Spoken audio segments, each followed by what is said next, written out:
After the sudden appearance of a brimmed cap member inside the Serpentback Cave during the second pentagram test arc, Kifri and his apprentices were ordered by Lelouci to head to the Great Hall and report the incident. But as they descend to the depths below, one question remains: what awaits them there? And what will become of Elira and Uini as they remain in hiding? Let's find out.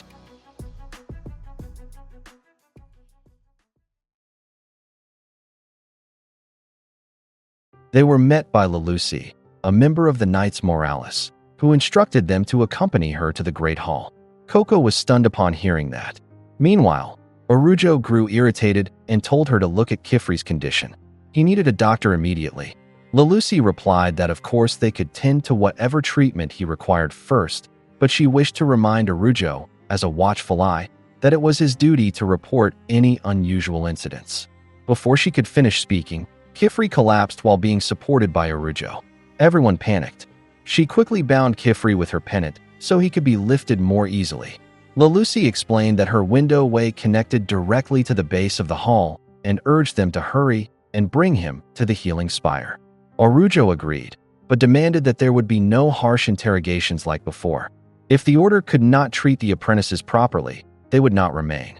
As they began moving, Lelouci assured him there was no need to worry. The summons had not come from the Knights Moralis. It had been requested personally by Lord Belderud, the Wise in Teachings. Coco became curious at the title and quietly asked Tatia who that was. Tatia could hardly believe Coco did not know. Lord Belderud was one of the three wise ones, the greatest witches of their era. Even Arujo had not expected that Belderud himself had called for them.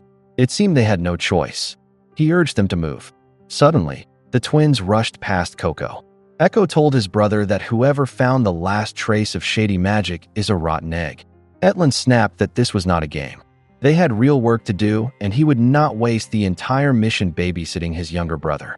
Lelouci called out to remind them that their mission was to search for any witches still stranded inside the cave. They were expected to return by morning and were not to stray from their path. The twins replied that they understood and that she need not worry. Coco watched them go, thinking that even the knights had colorful personalities. She then noticed Agat standing at a distance, staring at the exit. When Coco asked if something was wrong, Agat answered that nothing was. She knew it was not the time to dwell on it, but that test had meant so much to her. She was simply frustrated because she had wanted to reach the exit on her own skill. Coco told her that without Agat, she would not have made it out safely. Agat had come to save them. She thanked her sincerely for helping her. Caught off guard, Agat was momentarily speechless. Just as she was about to respond, Arujo stepped out from the window way and told them to stop wasting time. It would not remain open forever. Coco answered, "Yes, master," and reached out her hand to invite Agat along. However, Agat had already stepped ahead of her. Once inside the window way, Coco asked what she had been about to say earlier, but Agat told her to forget it. Coco's face filled with awe as she entered. A thick mist surrounded them, so dense that she felt she could barely breathe. Arujo corrected her. It was the opposite. The mist was magic. It was precisely why she could breathe. She must make sure not to step outside the mist basin, or she would drown. Coco blinked in confusion at the word drown. Unbeknownst to her, the Great Hall lay deep beneath the sea, enclosed within a vast, enchanted bubble of sea mist. She gasped when a strange creature suddenly swam past her. A frogfish drifted down from the water and landed nearby. When she witnessed it, she was utterly stunned as she realized they were inside the ocean. Riche commented that her reaction was unbelievable. Tatia, meanwhile, could not believe Coco had no idea about it. Agat added that after everything she had seen about magic, it was surprising she could still be shocked by something like this. Arujo asked whether Kifri had not taught her about this place. Riche replied that Kifri did not talk much about the Great Hall, and Arujo understood why. Perhaps Kifri had many unpleasant memories there. Coco grew curious at that. Arujo told her he would teach her about the Great Hall another time. For now, they needed to hurry.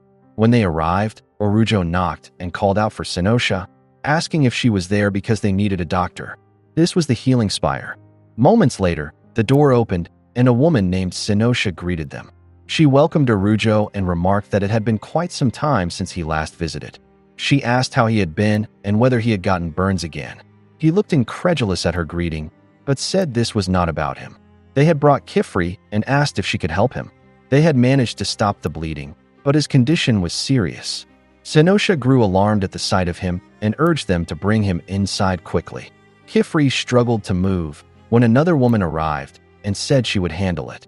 She lifted him with ease, and Senosha thanked Ermile, instructing her to clean and disinfect his wounds. Ermile agreed at once. While they worked, Senosha remarked that it was not like Kifri to be injured this badly and asked what had happened. Orujo was about to answer, but noticing Lelusi of the Knights Moralis standing beside him and watching closely, he simply said that it was complicated. Seeing that he could not elaborate, Senosha was not surprised. Witches were notoriously secretive. She accepted it, saying she was used to that by now. She would call them once she was finished. For the moment, they were to sit and wait. Orujo agreed. Coco approached him and asked who Senosha was. He introduced her as Senosha, a doctor who treated witches. Then he leaned in and whispered that she was not a witch. In fact, none of the doctors there were witches, so Coco should be careful about what she said. Coco was deeply confused and asked why. She wondered whether there were witches who became doctors. Lelusi answered that according to the rules, witches were forbidden from studying medicine. Agat explained that it was because of what happened long ago to witches who trained in healing craft. Some of them sought immortality or powers such as resurrecting the dead. They claimed it was to help others, but eventually they became involved in the most horrific experiments, using humans as subjects. It ended in war. The pact decreed that no magic should ever be cast directly upon the human body because their intentions and methods had proven too dangerous to allow. Lelusi confirmed this. Since then, it had been decided that witches must not study medicine, and those who wished to become doctors must not learn magic. It was one of the most fundamental lessons in magical history, something every child was taught. Orujo grew irritated with Kifri, saying that the only thing he ever taught was how to cast spells. Tatia sat down and said that to her. It was a very sad story. Those spells were meant to help others, yet somewhere along the way, they had been twisted into tools to harm people. She leaned on Coco and said they still had so much to learn if they wanted to ensure such things would never happen again. Lelusi found herself momentarily speechless as she listened to them. Just then, Senosha came out and said that they had done everything they could and that he would be fine. The wound was not as deep as they had feared. As long as he was able to rest properly, his recovery would be swift. For now, they had sedated him. Orujo felt relieved upon hearing that. He said it was good news and thanked the doctor. It seemed that he would need to stay there and remain at home until he woke up. However, Lelusi stopped him and said that would not be possible. Orujo explained that he could not simply leave him. Lelusi insisted that Lord Belderut was already waiting. Ermile quickly stepped in between them, something neither of them had expected. Senosha said that although she did not know what the matter was about, she would not allow her patient to be disturbed. He would not be meeting anyone. Therefore, they should prepare to rest there. Lelusi was about to protest, but Senosha silenced her. She pointed to the children resting at the side. They were already asleep, each in their own position. Senosha asked if they were apprentices, and Orujo replied that they belonged to Kifri, not to him. Senosha said that they looked exhausted, so they should be allowed to rest for now. Because of that, Lelusi removed her hat and agreed. However, to make sure that no one attempted to return to their atelier, she said she would remain there as well to keep watch over them. She removed her cloak and sat to the side. Surely, there would be no problem if she rested there too. Orujo replied that she seemed quite comfortable there. One by one, Ermile carried the children and moved them onto proper beds so they could rest more comfortably. They stayed in the hospital for the night. The next morning, Coco was amazed at the horse she saw. Lelusi said it was merely a simple bubble carriage and told them to get on. Through it, they would be able to fly straight toward the center of the hall. Orujo spoke to Senosha and entrusted Kifri to her care. He asked her to watch over him in his stead. She assured him that she would handle everything and told him to simply return later to check on his condition. Soon after, the horse began to move, pulling them along inside the bubble carriage. Inside the carriage, Coco noticed a sigil of wind. It was used to direct the flow of air. Tatia said they were close now, but clarified that it was actually a sigil of aeriforms, used to create wind. Coco grew curious and asked if it was the same spell used to form the sea mist. Tetia replied that the sigil might be the same, but she had no idea about the specific signs involved. Coco was impressed. She truly was living in a world inhabited by magic users. Arujo then told them that their destination was the Great Hall of the Witches. They continued their journey, carried by the horse. After a while, they entered a grand space, and the children stepped down. Lalusi informed them that Lord Belderut was waiting at the far end of the hall, in Argent Guard.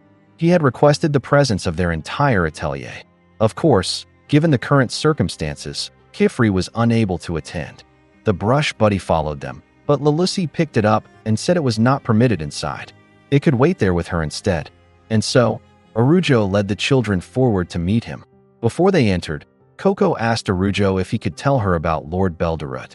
He replied that Belderut was the creator of many renowned spells and a master who had trained many others. As a witch, he was truly remarkable. However, he added that it was Belderut's magic that was truly extraordinary. They soon saw him waiting in Argent Guard, where the silverwood tree stood. The group finally reached the end of the hall, and when they arrived, Coco wondered if what she was thinking was correct. Was this the grove of silverwoods in the ocean? Without hesitation, Arujo knelt in his presence to pay his respects, which left Coco confused.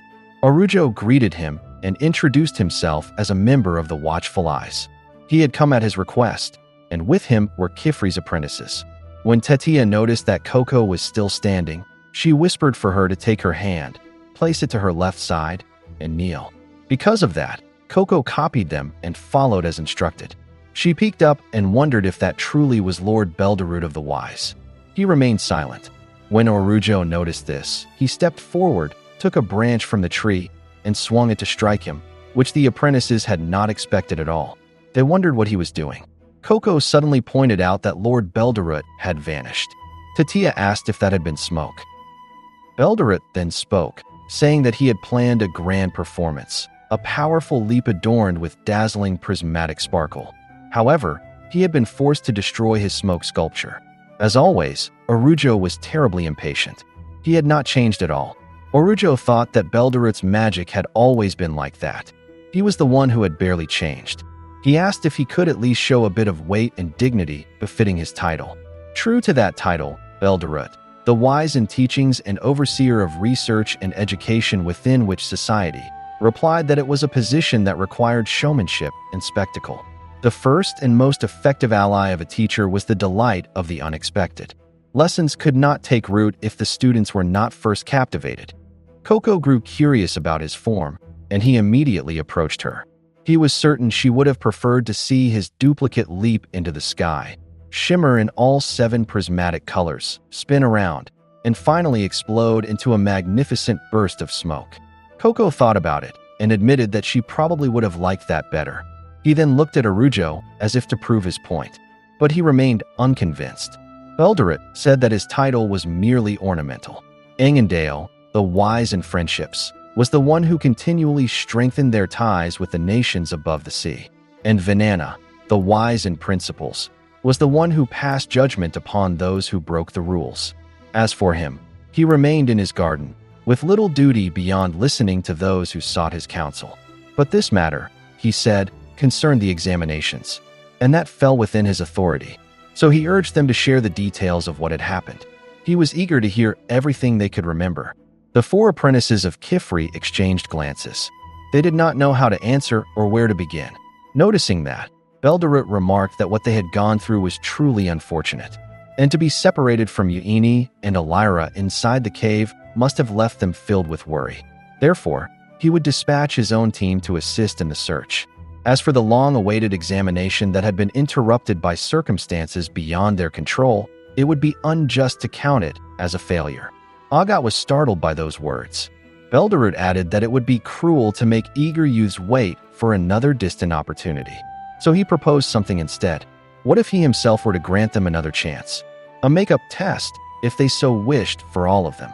Agat was immediately stunned at the thought of receiving an examination directly from the wise in teachings. She had never even dreamed of such an opportunity. However, she was even more shocked when she realized that all of them would participate. Arujo asked if he meant Coco and Tetia as well, since only Agat and Riche had originally taken the test. Coco and Tetia were both surprised to hear that. Lord Belderud explained that the second examination was the sincerity of the shield. Had not those two also demonstrated their dedication to magic and found their way from the entrance to the exit of the Serpentback Cave of Ramanan, while ensuring the safety of their friends and their master? Surely, the four standing before him deserved equal recognition as splendid young knights. He asked whether they disagreed. Riche answered and agreed with him, which surprised Coco.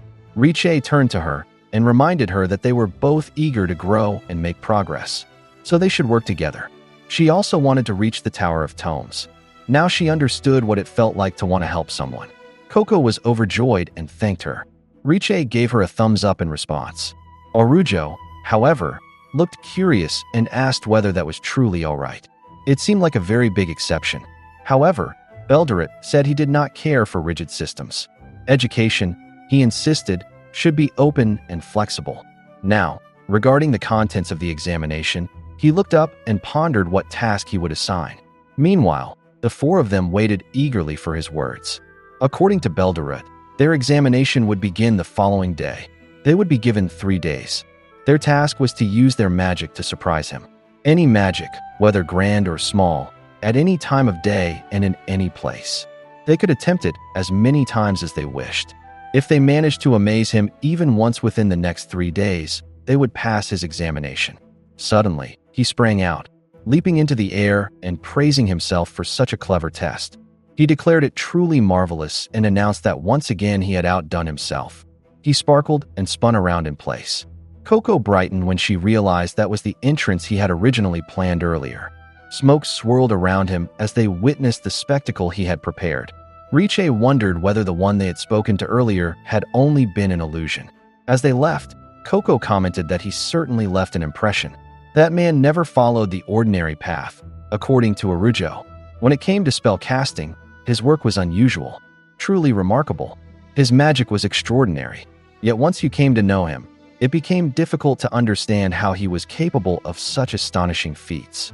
Coco replied that he reminded her of their master Kifri, the part about the joy of the unexpected.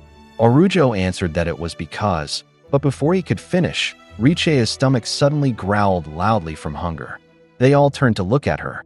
She declared that she wanted to eat something and announced that she was now hungry. Tetia agreed, saying that she was hungry too.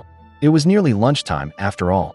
Meanwhile, Agat wanted to begin preparing for the makeup test, but she truly needed to wash her hair first. The sea wind had made it rough and tangled, so Arujo allowed them to eat and bathe first. After they finished at the baths and the cafeteria, they would go and check on Kifri. However, when Lalusi heard that, she did not permit it. She reminded Arujo not to forget that as a watchful eye, he had the duty to report anything he had witnessed. He replied that he had already done so, but she said she feared that Lord Belderud had a tendency to be light on details when relaying information. They would require him to submit a written report. Arujo could only hold his head and admit that it was a fair point. Lalusi set down the brush buddy and added that one apprentice was still missing, a young one with his whole life ahead of him. She asked for his help in finding him. It was their responsibility as adults to take action. Arujo had no choice but to agree. He understood. He would tell her everything he remembered. Coco then whispered to Agat that they still had not said anything about Uini. Would they be okay? Agat answered that it was fine. She spoke on their behalf and mentioned that they had run when the brimmed caps attacked, and while they were being chased, they were separated from Uini and Elira. They remembered nothing else beyond that. That was all. Arujo then left with Lalusi and said he would return later. They should head there first. Once they were done, they were to wait at the cafeteria.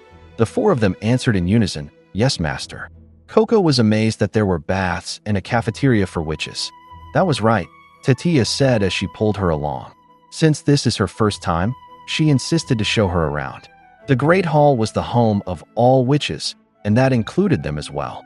So she told Coco to get ready, because the grand tour was about to begin. Using a map of the Great Hall, Tetia pointed out where they had come from. She explained that they had arrived at the Windowway Parlor. The medical spire is at the edge of the sea mist, and down below, they could see Argent Guard.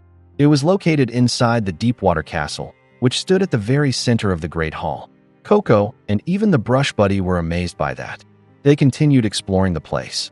When Coco asked where they were now, Tatia said they were inside the shopping gallery within the Deepwater Castle. It was a long corridor filled with every kind of shop the Great Hall had to offer. Each alcove contained stores selling food or components, and some even offered custom-made contraptions. They could also find limited edition Great Hall memorabilia there. Coco asked if that meant souvenirs, and she grew extremely excited. As an example, Tatia pointed out a pen stand shaped like the castle itself, complete with 7 surrounding turrets that functioned as ink pots. There were also witch-themed drawstring bags that turned into seals when opened and caps when closed. Some seals generated smoke sculptures of famous witches throughout history. They bought pastries shaped like pointed caps. Tatia said they tasted even better when filled with their favorite fillings. They ordered one with honey, one with salted pork, and one with cheese. As they enjoyed the food, Tatia asked Coco what was wrong. Did she not want to try them? Coco admitted that she was simply overwhelmed by everything she had seen. She had no idea that there was so much official witch merchandise in the world. Agat commented that she was fine. As usual, Coco was just being her normal self. As they continued exploring the area, Coco asked whether all witches had once lived there. Tatia replied that for most witches, the hall was their first home. It was where they were born, where they grew up, and where they began their studies. Children attended general studies classes there. Between the ages of 7 and 10, they would choose a master and be accepted as an apprentice. And once they had gained more experience, they would take the test. And if they graduate, they would begin walking their own path. Riche explained that the hall offered new graduates a single-room atelier. That was why many witches chose to remain there. As they changed clothes, Coco admitted she had never known that. Agat added that housing and meals were provided as long as you helped with requests from time to time. It was not so bad to stay in a familiar place where you did not have to worry about ink or paper. Some witches moved to smaller communities like Kaun or to the little halls in the countryside. But only a few chose to leave the hall without a special reason. Coco grew curious at the mention of a special reason. What about their master Kifri? His atelier was in the countryside, and it was even quite far from Kaun. She wondered why he had chosen to live there. Did he have some special reason? Thinking about it, she realized she hardly knew anything about him at all. Tatia called out to her and reminded her that once she changed into her bathing wrap, she should place her dirty clothes into one of the wash barrels. The repetition seal would make them as good as new. There would be no stains or frayed edges left. Coco could hardly believe it. Was there anything magic could not do? Back home, she always had to hand wash clothes herself, and it was exhausting. Tatia proudly declared that this was only the beginning. She should just wait until she saw the baths. That was where the Great Hall truly shined.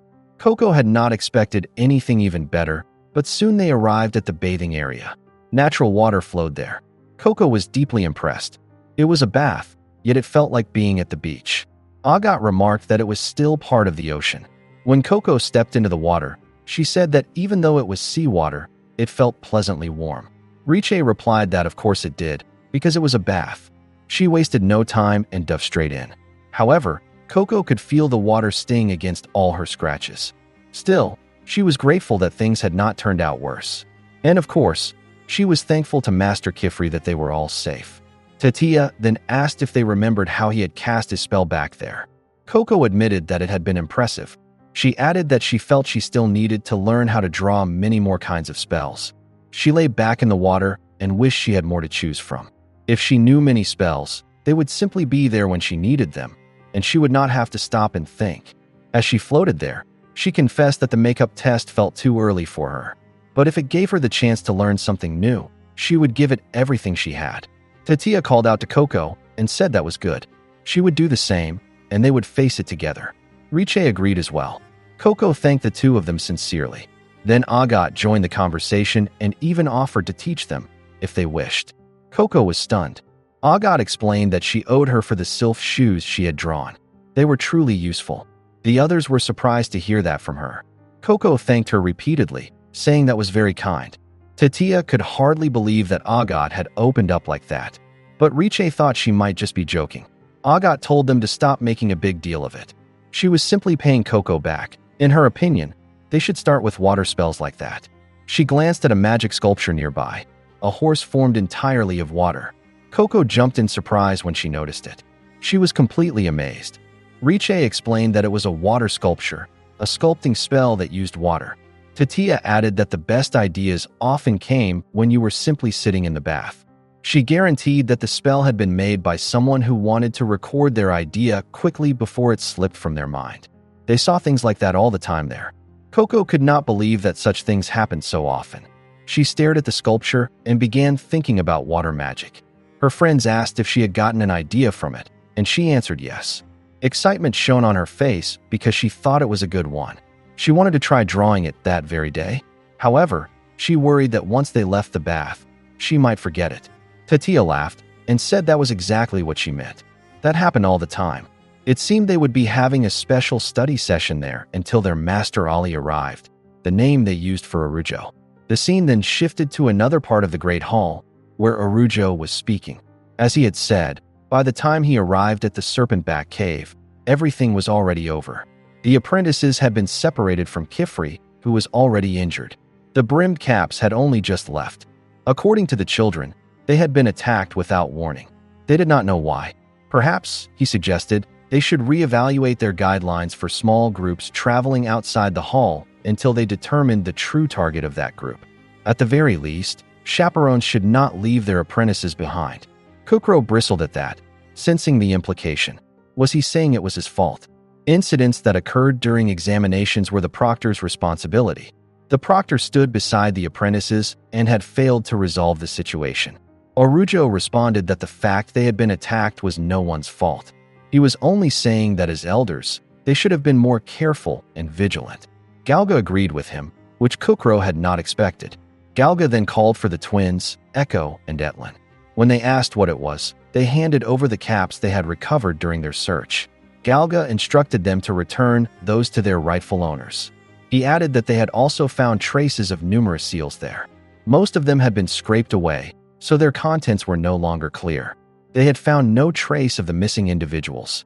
However, he was relieved to report that they had found no bodies either. He handed Uini's hat to Kukro, who could hardly believe how serious the situation had become. Galga stated that they suspected the boy might have fled or perhaps been abducted. But regardless, it would seem he is unable to make his way back. Or perhaps he no longer wished to return at all. Arujo listened quietly. Galga then called Kukro. He instructed him to make sure the hat was returned to his apprentice. He himself would be the one to give it back. Kukro was stunned. He could not believe the order. He had just said that Uini still needed to be found. Galga replied that was correct.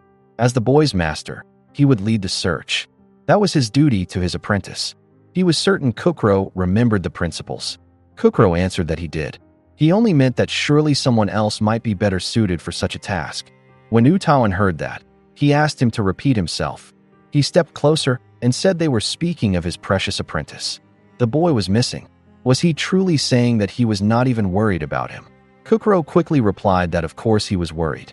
Utawan warned him that rumors about masters abandoning their students spread quickly. Life in the hall would become very awkward if such talk began circulating. Kukro grew uneasy at those words. He bowed deeply and declared that he gladly accepted his duty. He would devote himself entirely to finding his missing apprentice. Better, Utawan said. That should have been his answer from the start. Lalusi then appeared and asked whether he truly had to be so menacing. He responded that Kukro had gotten off lightly. It was nothing compared to East's stare. But since Eastes was not there, he had to do what he could. Arujo visibly relaxed upon hearing that Eastes was not present. Lalusi approached him and said that for now, they were still uncertain what the brimmed caps intended to attempt next. They had never before interfered in an examination or launched such an open attack. This went far beyond their usual quiet and secret violations of principles. Therefore, the Knights Moralis would conduct a thorough investigation. They would review their regulations regarding security and the accompaniment of witches during activities outside the hall. They would also increase their patrols and urge others to act with heightened caution. She lowered her head and asked him not to neglect his duties. He should immediately report anything unusual he noticed.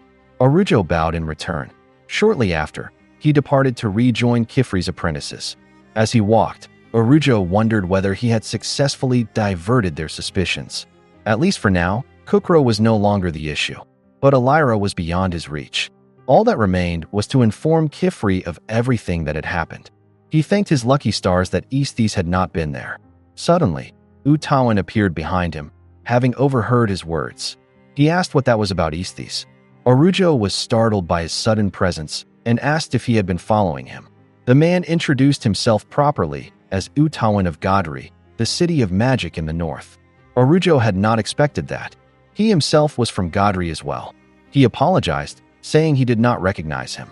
Oniii-Chan waved the pennant in his hand and said that those who ended up in the Knights Moralis were often not particularly memorable. He admitted he had never been good at sitting at a desk and scrutinizing the fine details of countless seals. He would rather trade a pen for a spear. Of course, he added, the wonder child of their town would not recognize him.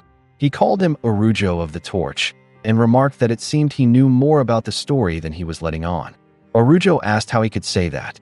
Oniii-Chan replied that the very fact their atelier continued to produce so many firsts was not something to dismiss lightly. It would be unwise to ignore such signs if they pointed to an approaching threat, a threat that could shake the very foundations of their world. Orujo glared at him, but Oniii-Chan merely smiled and said that, of course, a watchful eye could never lie. He asked him to inform them if he remembered anything at all, for the sake of magic and order throughout the world. Orujo paused at that. He thought carefully about the way Oniii-Chan had phrased it. For the sake of magic, not for the sake of witches. The scene shifted to the dining hall of the Great Hall. Coco waved when she noticed Orujo, while the others were busy eating. He waved back as he approached, carrying their caps, and apologized for keeping them waiting. However, he had not expected that they would already be going all out in preparing for their test. Coco smiled at that. Orujo then noticed a strange spell drawn on their table. It looked rather abstract to him. Coco quickly blocked his view and refused to show it, saying it was not finished yet. She explained that she wanted to create ice packs that would stay cold. She thought Master Kifri could use them, since he was likely in pain from his injuries. Water from streams and rivers always felt fresh and soothing, so she had thought of making an ice pack from flowing water. Orujo examined it carefully and asked whether she was aiming for flowing water or exploding water. He took out his wand and remarked that, amusingly enough, it was often easier to draw powerful, uncontrolled magic than gentle and pleasant magic with intricate lines. He adjusted her spell, and the outcome changed. Coco was amazed when it settled into a calmer form. He pointed out that she only needed a single sign at the center and to keep it small. Her idea was solid, he said. She simply needed to adjust it properly to capture the correct flow. Coco understood and began practicing the revised design. As he watched her, Orujo found himself thinking about what had been mentioned earlier regarding signs of an approaching threat. Where did they even get such dreadful speculations? Coco beamed when she successfully recreated what he had taught her. She declared that she had done it and urged them to hurry so they could bring it to Kifri. Orujo smiled and agreed. But after examining her work again, he added that if they could conceal the seal slightly, they might even be able to sell it as a contraption. Coco had not expected that suggestion at all. Tatia told him to stop trying to turn everything into something to sell. Riche, however, supported the idea, saying money was important too, so it was a good thing. At another table, someone had been watching them. He called over his companion, Laroga, and pointed toward Agat. He thought it might be her, Agat from the librarian's house. He stared at her, wondering if she was truly Agat Arklom, the dropout who had not even secured her own place in her house. What was she doing here in the Great Hall? The apprentices returned to the healing spire with Orujo. Coco was sleeping soundly there when a sea creature peeked through the window and made a noise, waking her. She blinked in confusion and remarked that it felt strange to wake up in the middle of the ocean. Zenosha greeted her with a good morning and asked if she had slept well. Coco answered yes and thanked her, saying she was very kind to let them stay at the healing spire. Zenosha brushed it off, saying it was nothing. She gathered the bedsheets and placed them into a wash barrel. Thanks to the enchanted tools there, chores were completed in an instant. When she opened it again, the sheets were already clean. Because of that, they were given extra time and space. She spread the covers over the bed, and within moments they settled neatly into place without any effort. The doctor commented that magic greatly simplified their lives, which was why they were happy for the chance to give back. Coco was deeply impressed. When Senosha glanced at Kifri lying there as a patient, she suggested that it would ease their hearts if they stayed close to him. Noticing the worry on Coco's face, she gently patted her and told her to stop frowning. She should turn that frown into a smile. That day, their test would begin. Coco should leave the doctoring to her, the best caretaker beneath the sea, and focus on being a witch. Coco smiled and agreed. After preparing themselves, they headed to the Argent Guard to meet Belderut. While waiting off to the side, they reminded themselves that within 3 days, they had to find a way to surprise him with their magic. Coco asked if anyone had any ideas. Tatia admitted she did not have many and returned the question to her. Coco also confessed she had not thought of much yet. Still, she was confident that Belderut would be surprised by almost any magic. In truth, it might be difficult to find a spell that would not impress him. Agat remarked that it was not something to boast about. Ultimately, surprising him meant demonstrating a level of skill beyond what he expected from them. She declared that she would go first and asked them to watch. She stepped forward to carry out her plan. She had already decided what to do ever since their visit the day before, when she noticed the uneven sand path crossing the water. Belderut turned his head when the sand suddenly began to move. He looked curious. Agat thought to herself that this was the most difficult magic she had learned so far, and it happened to be perfect for the Argent Guard. Slowly, she transformed the sand into a solid bridge of sand. Belderut was carried along by it. When Tatia saw it, she recognized it as the Bridge of Sandmaster, the magic Arujo had used at the Staircase River. Coco realized that Agat must have observed carefully when Arujo drew that seal. She was certain this would surprise Belderut. However, he showed no reaction. He suddenly appeared behind them and said it was fine, but it did not stir any true sense of wonder. They were shocked and asked when he had moved behind them. He replied that there was a need for such kinds of magic. Unfortunately, necessity bred familiarity. Because of that, Tatia became determined to show him the spell she had prepared. If a bridge would not work, then she would present flowers made of sand instead. Belderut was delighted by the attempt. Meanwhile, Riche stepped forward as well and displayed shimmering crystal ribbons that sparkled brilliantly. They were impressive, he admitted, but he needed something even more breathtaking. If they were going to do it, they might as well go all out. He opened his book and showed them something. It was a castle made of sand, its towers connected by bridges, surrounded by flowers, with slides spiraling down from the towers. Coco was stunned. She could not believe he had combined all their spells into a single sandcastle playground. Belderut proudly called it the Playland of Sand. He leapt in from another direction, once again delighted that he had outshone himself. He marveled at his own genius. He had shaped that magnificent creation with his own 2 hands. If only they had been the ones to attempt it. Now he feared the freshness of it had already faded. Floating in the air, he encouraged them to strengthen their resolve. He eagerly awaited the fresh and clear wind of change that they would surely ignite. Then he vanished in a shower of fireworks, and only then did they realize he had been nothing more than a smoke sculpture from the very beginning. Agat began to think that this test was not as simple as she had first believed. That evening, they returned to the healing spire. Tatia flopped onto the bed and complained that her feet hurt terribly.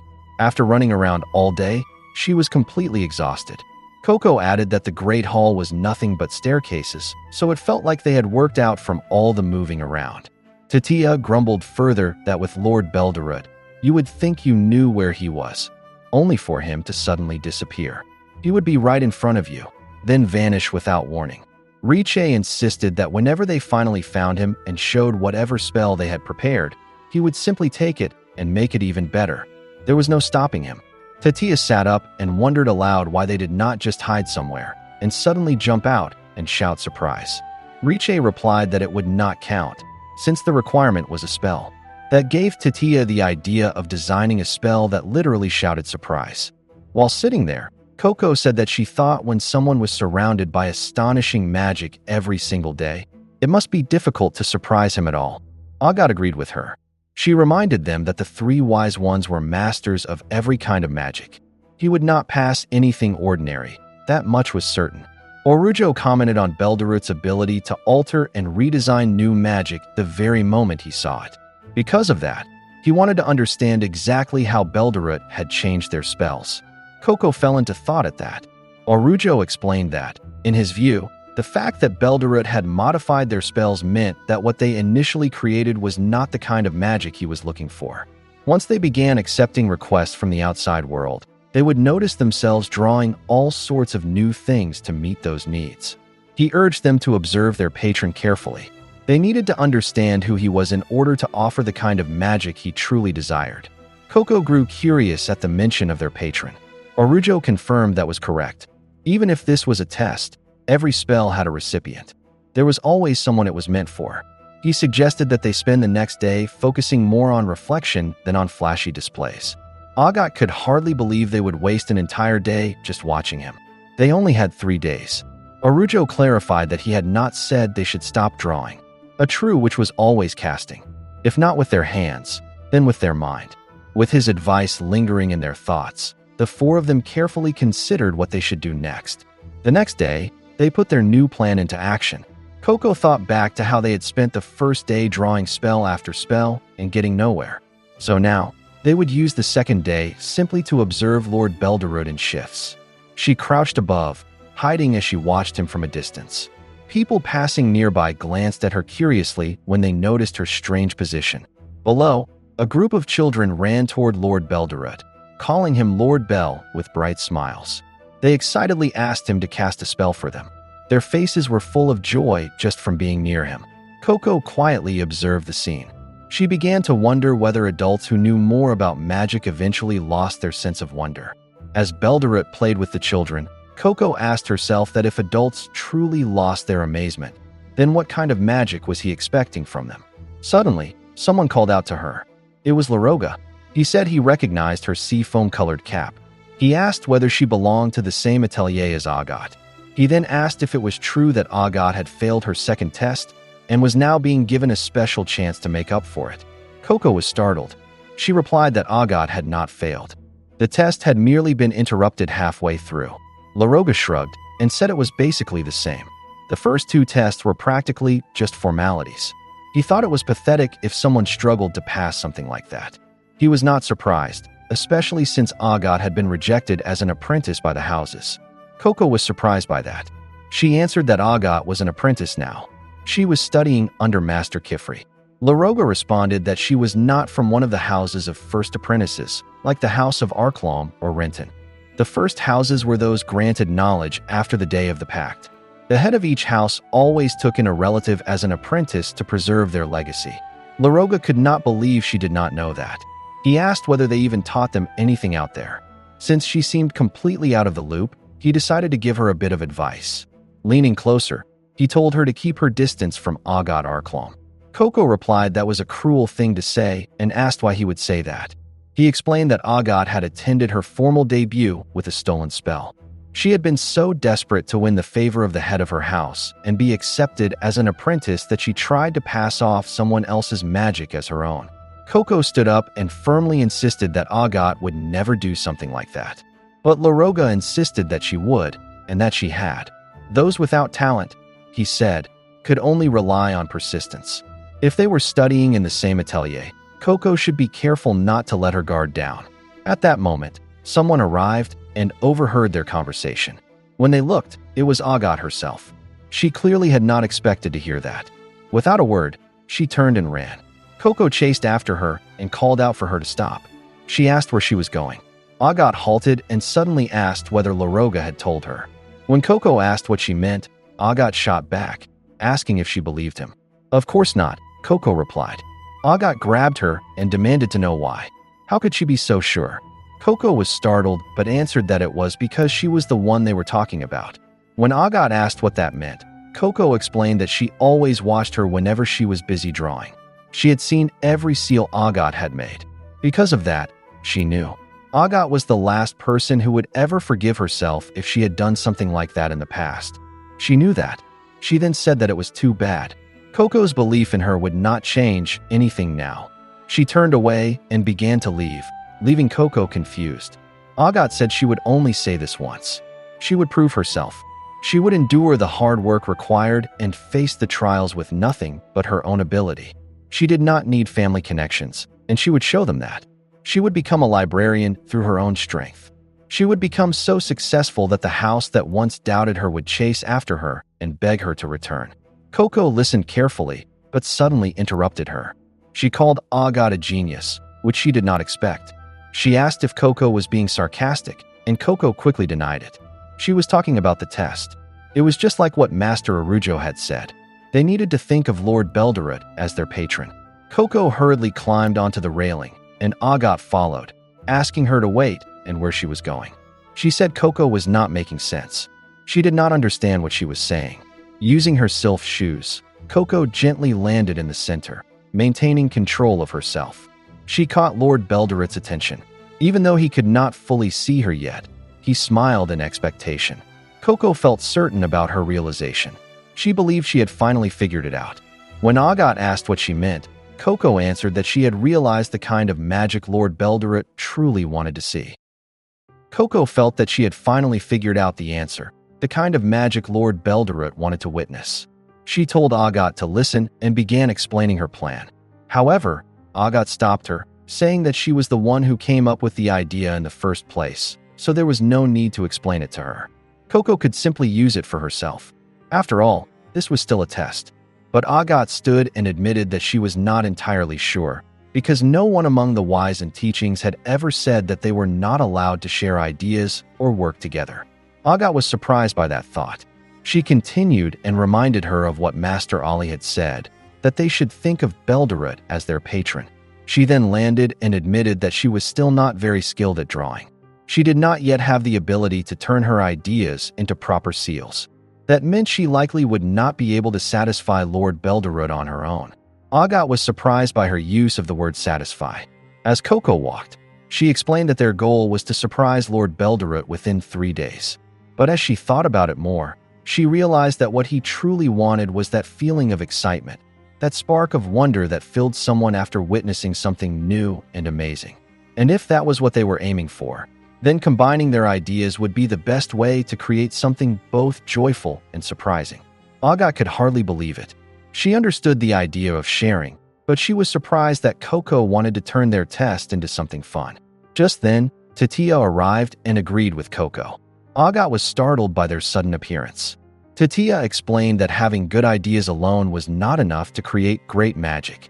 It required a fusion of ideas, technique, originality, and purpose. All four had to come together and support one another. And there was one more thing that was even more important. Above all, witches had to consider who would receive the spell. She then embraced Coco. Agat admitted that they had a point, but she was still not fully convinced by the idea.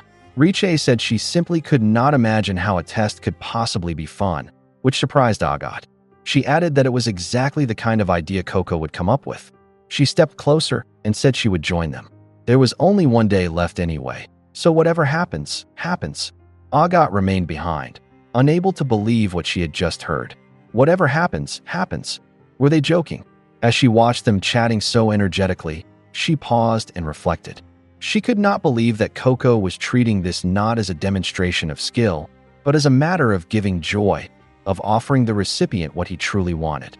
Agat had never thought about spellcasting in that way. Even though she had never once considered it before, she chose to join them anyway. She walked up and said she would participate too. She would help. No, she wanted to help, if they would accept her. They had not achieved anything with the approach they tried yesterday, so there was no harm in attempting something new. And if it failed, they could simply come up with another plan. Coco was stunned to hear that from her. Agat added that she had promised to teach them magic. So whatever happens, happens. Coco was overjoyed. She hugged Agat and declared that she was the best. Riche and Tatia could hardly believe what they were seeing. Agat quickly pushed Coco away and told her that was enough. Were they going to do this or not? The three of them answered at once that they would. They raised their wands together and said it was time to get to work. Whatever happens, happens. And they all agreed. Back at the healing spire, when Sinosha entered the room, she asked the occupants if they knew who they reminded her of. She already knew the children were still awake under their blankets. She told them they needed to sleep, but they were still busy whispering among themselves. When she stepped outside, Arujo happened to arrive. She asked him to remind them how important rest was. He apologized to her. Upon hearing Arujo's name, Coco called out to him and said his timing was perfect. She lifted the blanket and popped out, pointing to a seal she had drawn. She said she could not figure out how to make it work. Arujo looked at it and said well done. She had moved on to something better. The others were surprised and asked what he meant. Instead of saying she had no idea what to do, she was now asking what she could do to make it function. That was a big step forward. He praised her for it. Coco had not expected the compliment. She thanked him and said he should just wait, and she's going to try even harder not to know things. Aga corrected her, saying she probably meant she would try harder to figure things out. Still, Aga admitted it was true that Coco was getting better. Magic like that was surely exciting for her. Arujo did not expect that comment either. He gently pushed Coco back toward the bed and told her to sleep. He glanced at the papers she had been drawing on and remarked that they were not bad at all. After tucking the children in, he went downstairs to visit Kifri. He spoke to him, saying he would not believe the steps the four of them were taking. He had better wake up soon, or he would miss everything. But Kifri remained unconscious as he lay there. Arujo held his glasses and added quietly that once Kifri was back on his feet, they needed to talk. And depending on what Kifri said, he might have to make a very big decision. The scene shifted to Deepwater Castle, where Lord Belderut was lost in thought. As he rested on his bed, he reflected that the children had only one day left. Whether they passed or failed, tomorrow would decide everything. That night, Coco secretly practiced beneath her blanket with her brush buddy. The next day, Lord Belderut could hardly believe it was already past noon on the final day, and the four still had not appeared. He wondered if 3 days had not been enough. They had not even approached him the day before. He grew irritated, saying he was tired of waiting. He wanted company. At that moment, something suddenly appeared and chirped, "This way." A small pouch with a seal hopped along the floor, repeatedly saying "this way." Lord Bell stared at it in confusion, intrigued. It had caught his attention, so he followed the bouncing pouch as it led him toward a staircase going downward. Some children nearby followed him and asked what he was doing. When they noticed the pouch, they were shocked and asked if it was telling him to follow it. Even the wise in teachings did not know what it was. He looked surprised when the path below suddenly opened. A smile spread across his face. The children followed along as the path widened. It felt like an adventure, an enchanted passageway. They were eager to see where it would lead. The pouch guided them through winding corridors until they finally reached the outside. The children pointed to where the pouch had gone. When Lord Belderut looked, he could hardly believe what he saw. Rain was falling. He even questioned whether it was truly rain. Standing outside was Coco, greeting them. She walked forward and explained that the Great Hall was home to many kinds of magic. But there were two things they could never see in the depths of the ocean. Did they know what those were? A welcoming rainstorm pouring down from the sky, and the sparkle of sunlight after the clouds had cleared. She happily held up her umbrella and said that grasping wind to pull down droplets from the sea mist had been her idea. Riche added that the light of the sky shone through her windowways. Titia explained that she had devised the moving walls that allowed them to pass through the castle's narrow staircases without turning into smoke. And the little pouch of calling had been Agot's invention. They had decided not to bring their spells to him directly, but instead to let him discover the surprise for himself. Titia asked whether he liked seeing the weather change beneath the sea. They wanted to know if their magic had brought him a joyful surprise. Coco added that they had done their best to draw everything. They hoped they had made him feel that thrill and lively excitement. Lord Belderut smiled. But then the children noticed something else. They asked what that was and pointed above their heads. When Coco and the others looked up, a rainbow had appeared above each of them, beneath their umbrellas. They were stunned, for they had never expected to see a rainbow. The children grew curious about what the spell was called. They said it was beautiful and asked whether Lord Bell agreed with them. He looked surprised that they had never seen one before. On the surface world, he explained, they were known as rainbows. Coco jumped with delight at the sight of it. Even Titia asked what a rainbow was doing beneath the ocean. Agot thoughtfully wondered whether that light was from the newly cleared sky. But surely, she said, the necessary conditions could simply be identified and recreated intentionally. Coco could not help laughing in wonder. Magic truly was the miracle that brought life to their world. Belderut tried to compose himself, but in the end, this was what truly made him laugh. He admitted he could no longer hold it in. The magic they had created to surprise him had instead ended up surprising them as well. That delighted him. He even teared up from laughing. He confessed that he envied their youthful minds. They asked what he meant. He explained that the thrill of adventure while chasing the pouch, the joy of watching an impassable corridor widen and open a path, the novelty of bringing the sky down into the depths of the sea, and the beauty of an unexpected rainbow. And above all, the fact that they had drawn him there in person, all the way down, not as a smoke sculpture or illusion, but as his true self. That, he said, was a surprise beyond his imagination.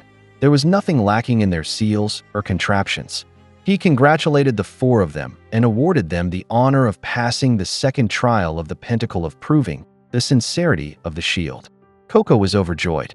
They had done it. The four embraced and celebrated together. Agathe, however, stood quietly, unsure how to react. She remembered what Coco had once told her about her house chasing after her one day. That was exactly what they had done. It had been Coco's idea to draw Lord Belderut to them. Coco had told her she had the ability to do that, and she had known it. Agathe considered patting her on the shoulder, but felt too shy to do so. Tatia declared that it was time to tell Master Ollie their good news. Riche added that they would celebrate with cake. From behind them, Coco heard someone calling her name repeatedly. She looked down and saw that it was the pouch of calling. Curious, she wondered if it had something to tell her. It called her name and said it was a secret meant only for her. Tatia asked if something was wrong and whether she was not coming with them. Coco replied that she was fine. She just had something she needed to do. She picked up the pouch and hurried off. The pouch told her to come secretly that night and that she must come alone. She was to follow the smoke. So Coco slipped away and climbed out through the window with her brush buddy. There was something that only she was meant to hear. Only Coco. Coco, the outsider. The witness to the forbidden spells. When nearly everyone had fallen asleep and the corridors were empty, Coco followed the voice she had heard. She walked quite a distance until the guidance orb seemed to point toward a peculiar door before her. It was enormous, towering high above her, and covered in countless doorknobs. She grew curious about which one she was supposed to turn. Then she remembered the instruction to simply follow the smoke. Looking closely at the signs etched near the knobs, she chose the one marked with smoke. When she opened it, she peeked inside before stepping in. Someone greeted her upon her arrival. Coco was startled by what she saw. It was Lord Belderut, reclining on his bed. He apologized for summoning her there, but said he truly wished to speak with her. Coco glanced around the room as he invited her to sit. He slowly lifted himself and asked if she liked sweet tea. He said he would prepare some for her. Coco quickly offered to make it herself instead. He appreciated the gesture, but assured her he could manage. If she would, she could simply hold the cup. He picked up a tea strainer and conjured water into it with magic. As Coco held the cup, he slowly poured the water in. The shape of the liquid shifted as it flowed. Coco blinked in surprise when her tea took the shape of a dragon. He called it a palm dragon teacup. Coco gasped when the dragon vanished the moment she took a sip. Belderut explained that it was a water sculpture. A sigil was hidden within the pattern of the saucer, and the ring at the base of the cup completed it. Coco smiled brightly, saying she loved it. The spell was so lovely. He replied that it was indeed, and enthusiastically added that her performance earlier had been just as lovely. He fondly recalled the exquisite layering of magic in the pouch of calling, with a seal of pursuit on the outside and a recorded sound seal within, moving together like an eloquent duet. He also mentioned the wall warding seal, a clever variation of the common rain warding spells. Normally, he used his doorknobs to travel, but their creation had reminded him of the charm of walking through old pathways, and the window ways had been a brilliant adaptation of their original purpose. He could not help but say it was all truly remarkable. Their spells had been beautiful. The four of them had done wonderfully in creating them. And the magic that brought down the rain, he said, was a primer spell beautifully adapted to the environment beneath the sea. He called it remarkable as he sipped his tea. All of that had grown from something as simple as grasping wind.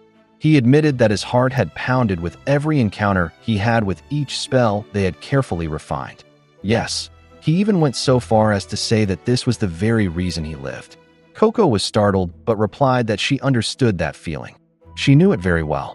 Loveliness, she said, was the sustenance of their lives. Lord Belderut agreed. It was a joy, he said, to encounter someone who shared the same spirit. Truly, he loved magic deeply. He then pulled a small wooden table closer and began drawing a spell. He said he could even call magic his one true love. As he completed the ring, he explained that those who loved magic possessed an unquenchable thirst for knowledge, and those who thirsted for knowledge were loved in return by the spells themselves. Gradually, small dragons made of smoke formed and began flying around Coco. Like one who once knew nothing, he said, but now understood the nature of that relationship. Suddenly, one of the dragons let out a sound, startling Coco. Moments later, the smoke dispersed, causing her to squeeze her eyes shut. The room filled with swirling smoke, and unease flickered across her face. Lord Belderot asked if he had frightened her. He apologized and told her not to think too much of it. He twirled his pipe, which released spiraling smoke. He mentioned that he had heard many things about her from a mutual acquaintance. Coco grew curious about who that might be. He replied that the teacup she held had been a gift. It was a contraption given to him by his very first apprentice, a witch skilled in manipulating water. He believed she knew this person very well. Coco froze as realization dawned. She could not believe he was the master of her own master, Kifri. He confirmed that he had been, in the past. Now, as the wise in teachings, it was his duty to ensure that there was a place where children could study magic safely. All children, he said, including her. Coco. He extended his hand and asked her to allow him to take her in, to keep her safe from any harm. Under his protection, even the knights would not dare lay a hand on her. He could hide her, far from the brimmed hats, and even from Kifri. He asked what she thought. Did she not wish to remain in the Great Hall? He invited her to stay and become his apprentice. Coco hesitated, wondering why he would separate her even from Master Kifri. At that moment, the scene shifted back to the medical spire. After a long rest, Kifri finally stirred awake. Forcing himself upright, the first name he searched for was Coco. The scene shifted into a flashback inside a forest where a violent storm raged. The rain poured down mercilessly, and someone remarked that water was the worst of all. It was raining heavily at that time. Two young witches were hiding inside a cave. One of them said it felt frightening and sinister. It was unbearably cold and oppressively heavy. That boy was the young Kifri. According to him, too much water could kill, yet too little of it could also take a life. The one he was speaking to was the young Arujo, who was busy sketching in his notebook. He replied that was not fire the same. A campfire could devour them until they burned, just as easily as it could keep them warm and alive. If there was something frightening, he believed it should be embraced. One should come to know it, and in doing so, feel safe and at peace. He even said he could sleep soundly beside it. Young Kifri fell into thought at those words. The scene then showed the present Kifri, suspended alone in darkness. In his thoughts, he wondered if the day would ever come when he could sleep peacefully. It seemed unlikely. Suddenly, he thought of Coco calling him master while struggling to walk. She was asking if he could hear her. Because of that voice, Kifri awoke in the healing spire. As soon as he rose, he immediately spoke Coco's name. Perhaps it had only been a trick of the mind. Just moments ago, he had been certain he heard her calling him. When he noticed the faint blue light and the scent of salt in the air, he realized he must be in the Great Hall. In the healing spire, without a doubt. It was only fitting, he thought, that such dreams would disturb him if he had truly been returned to the depths of the sea. He could still hear the crashing waves. And that was because of the object resting beside his bed. He heard a sound coming from it and grew curious. Picking it up, he wondered what the fidgeting ice pack was. Someone answered him. It was Coco's invention. It was Arujo, explaining that it was the ever-flowing ice pack. According to Coco, it was still a work in progress. Whenever she placed it on his forehead, it would slip off and tilt to the side. But because of that flaw, she had grown even more determined to refine the spell. I see, Kifri replied. He was pleased to learn it was Coco's creation. Perhaps that was why he had felt her presence. Suddenly, his awareness sharpened, and he realized he should be worried about Coco and his other apprentices. He asked where they were. He told Arujo not to say that the order had seized them back at the cave. Arujo touched his neck and calmed him. It was already night, he said, and they were simply asleep in the room across the way. Relief washed over Kifri. Thank goodness they were safe. He admitted he had been frightened by the look on Arujo's face. He had thought something terrible might have happened to them. But Arujo grew serious.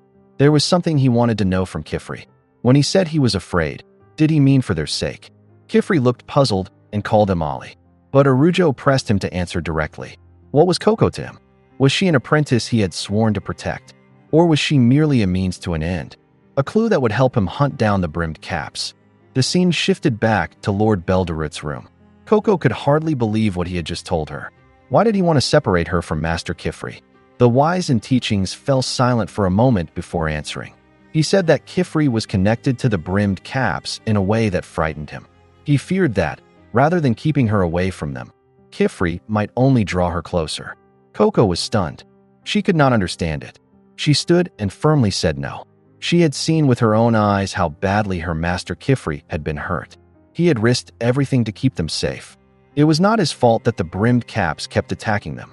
If they were pursuing anyone, it was only because of what had been done to her. Belderut lowered his head. If she truly was the one they were hunting, he said, then was that not all the more reason for her to remain within the safety of those walls?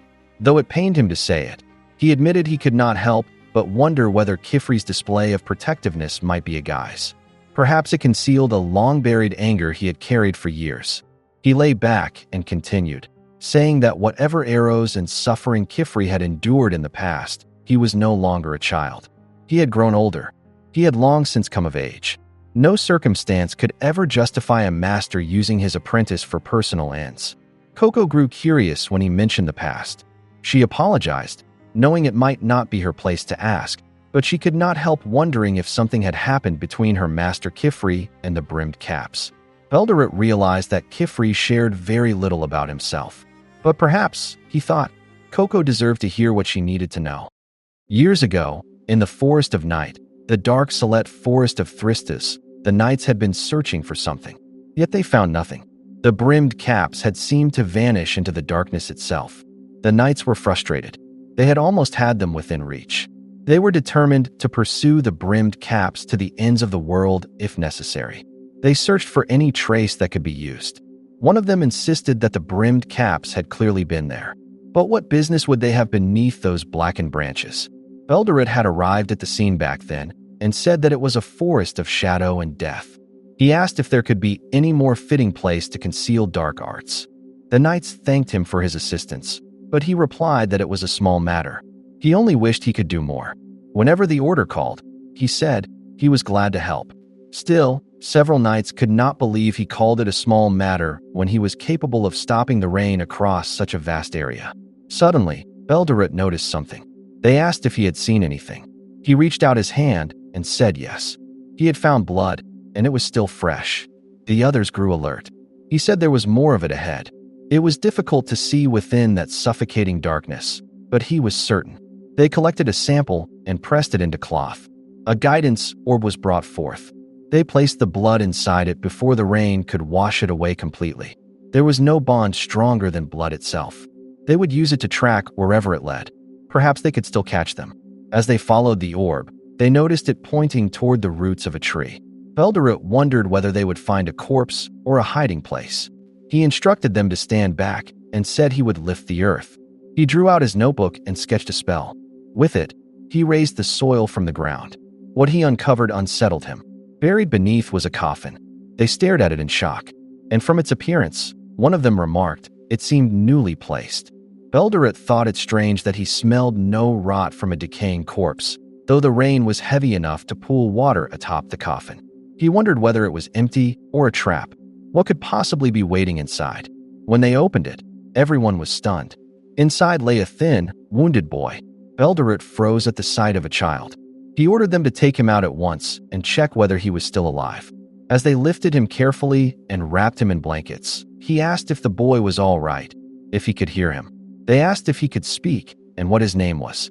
The first words that left the boy's mouth were that it had been taken. The witch, he said, had taken something from him. His memories had been erased so that he could offer no trace for anyone to follow. His right eye had been removed and hidden. He had been buried alive, left to die in darkness. That was the condition Kifri had been in when he came into their care. Coco was deeply shaken as she listened. But Lord Belderut added that Kifri had been fortunate. He had been found alive, and there had been no trace of ink upon his skin. Still, it had been unbearable to witness a child stripped of nearly every blessing life could offer. The order had wished to erase his mind once more and send him to live quietly in the outside world. But Belderut had held a different opinion. When they asked him if he had lost his senses, he assured them he was entirely earnest. He dismissed every objection. He approached Kifri and told him to take his hand. He accepted him as his apprentice and said they would walk the path of a witch together. And in that moment, Kifri took his hand. In the present, Coco could hardly believe everything her master Kifri had endured. The wise in teachings said that no one could truly say what had happened before that night. But nothing had stopped Kifri from trying to uncover the truth of his past and the fate of his missing right eye. It had pained him to watch Kifri slip away night after night, secretly searching the world above for any trace of the brimmed caps. His anger had been fierce. His obsession had run deep. Though he had formed a precious friendship, it had not eased the desperation in his heart. In the end, Kifri had reached the Tower of Tomes, and there, his search had abruptly come to a halt. Belderut had dared to hope that perhaps Kifri had finally turned his back on his grim past. Coco gasped at the mention of the Tower of Tomes. That meant he had entered it. She wondered why he had stopped searching. Had he found his answers within the tower? Belderut replied that the opposite had happened. He believed that going there had made Kifri realize something. Even if he were to recover his lost memories and his missing eye, he could not restore them without grasping the dark arts. Kifri understood that if he walked that path, he would once again endanger everything. He would lose his knowledge of magic, the friendship he had nurtured, and all that his new life had given him. He had once stood at the very same crossroads he was facing now, and Belderut had hoped that by this time, Kifri understood the danger of recklessly approaching the brimmed caps. To take up a pen and draw forbidden seals was an act that would condemn anyone who dared it. But before he could finish speaking, Coco asked what if forbidden magic was the only choice left. Lord Belderut was caught off guard. Coco continued, what if there was someone who wanted, more than anything, to help? But no spell they tried could save them. What if they reached the tower and discovered that there were no answers waiting inside? If that happened, was there truly nothing left for a witch to do but surrender? Her voice trembled, and she could no longer hold back her tears. The sight of them made Belderut fall silent. Upon first picking up the pen, had she not learned that magic was not a miracle, Belderut asked, that it was not a power created to grant every wish of the heart.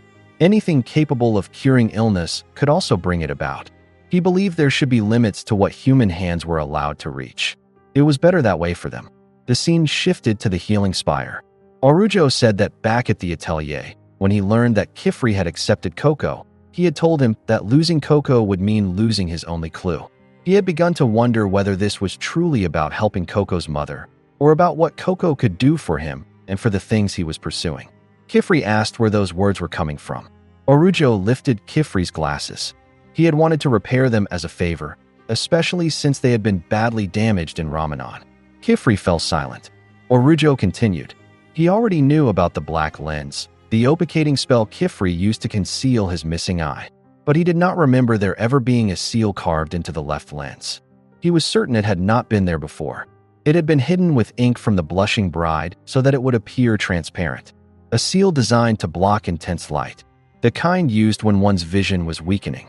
He wondered if that was the reason. The reason Kifri had been so eager to chase them again, even willing to leave his apprentices behind in Ramanan. Was that why he had accepted Coco without saying a word to him? He asked him not to lie. The possibility of losing the vision he had left was more than enough reason to revive the search he had once abandoned. Kifri pleaded with him, and just as he was about to explain, Lord Belderut suddenly appeared. He called out to them and told them to follow him immediately. Both of them were startled by his arrival. Arujo demanded to know what the commotion was about. Belderut apologized and admitted it was his fault. Kifri was surprised by that. Lord Belderut said that she was truly talented, clever, and quick to remember. He wished they could have seen how easily she had found the doorknob leading to the windowway parlor. He had tried to chase after her, but he had been too late. Kifri asked what he meant. He replied that he was speaking of Coco. It seemed he had lost her. He feared she had set off on her own. The two were stunned. Kifri demanded how he could have allowed that to happen. She should have been in the next room, fast asleep. He asked what ideas he had planted in her mind. Belderut answered that he had only responded to her questions. He had explained how one might save someone who could only be restored through forbidden magic.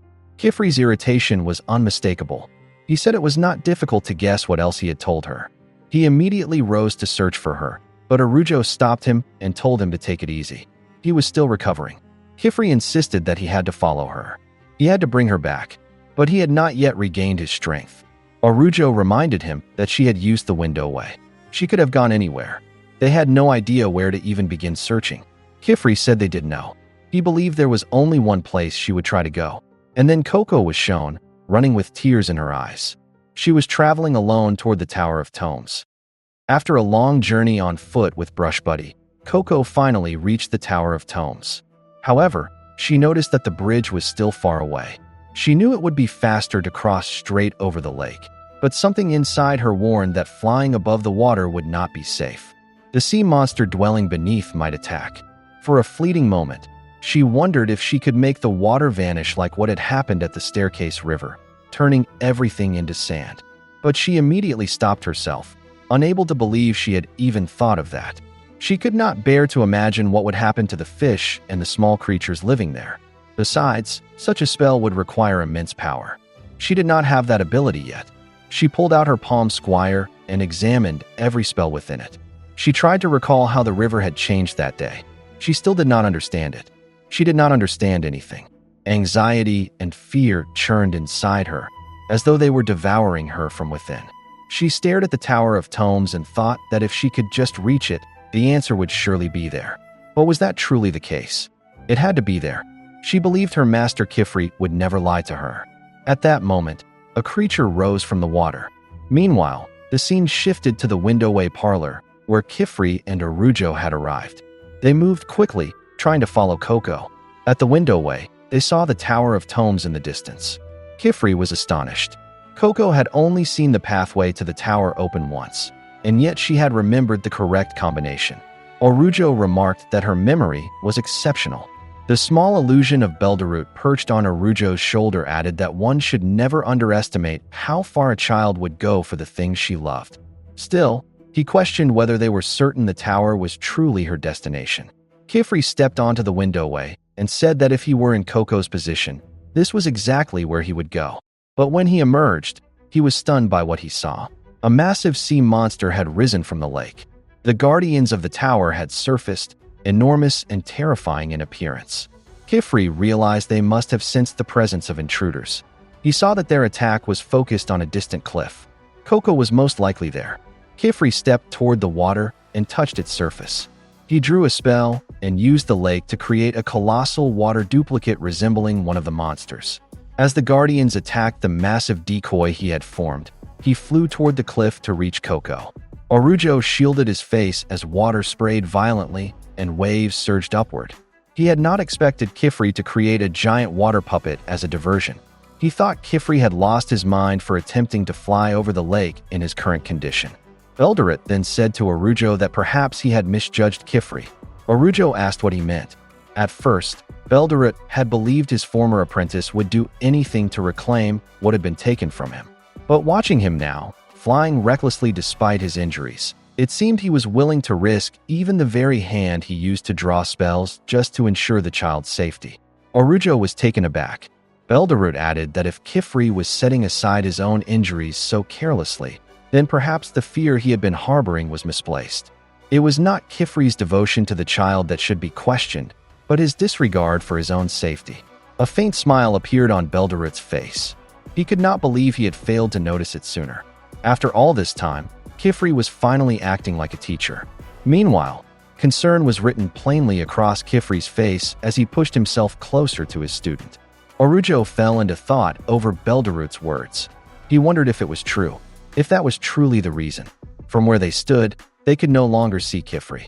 He landed near the cliff and searched for the exact spot where Coco stood.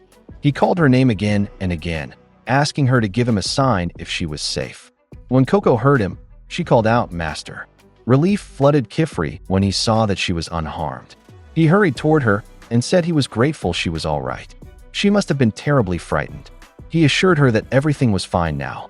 He reached out his hand to her, but Coco hesitated at his words. Kifri noticed her uncertainty and asked what was wrong. Coco asked if that was truly the case. Was he certain everything was fine? She admitted that she was afraid. This whole time, she had been terrified. As she learned more and more about magic, she felt increasingly unsettled. She had failed to break the spell on Onii, and according to Lord Belderut, there were things that magic simply could not fix. The more she studied, the more she was told there were things she must never do. She asked Kifri if he truly believed they could find a way to save her mother. She had thought that if they reached the tower, the answer would be waiting there. But now she no longer knew if she could believe that.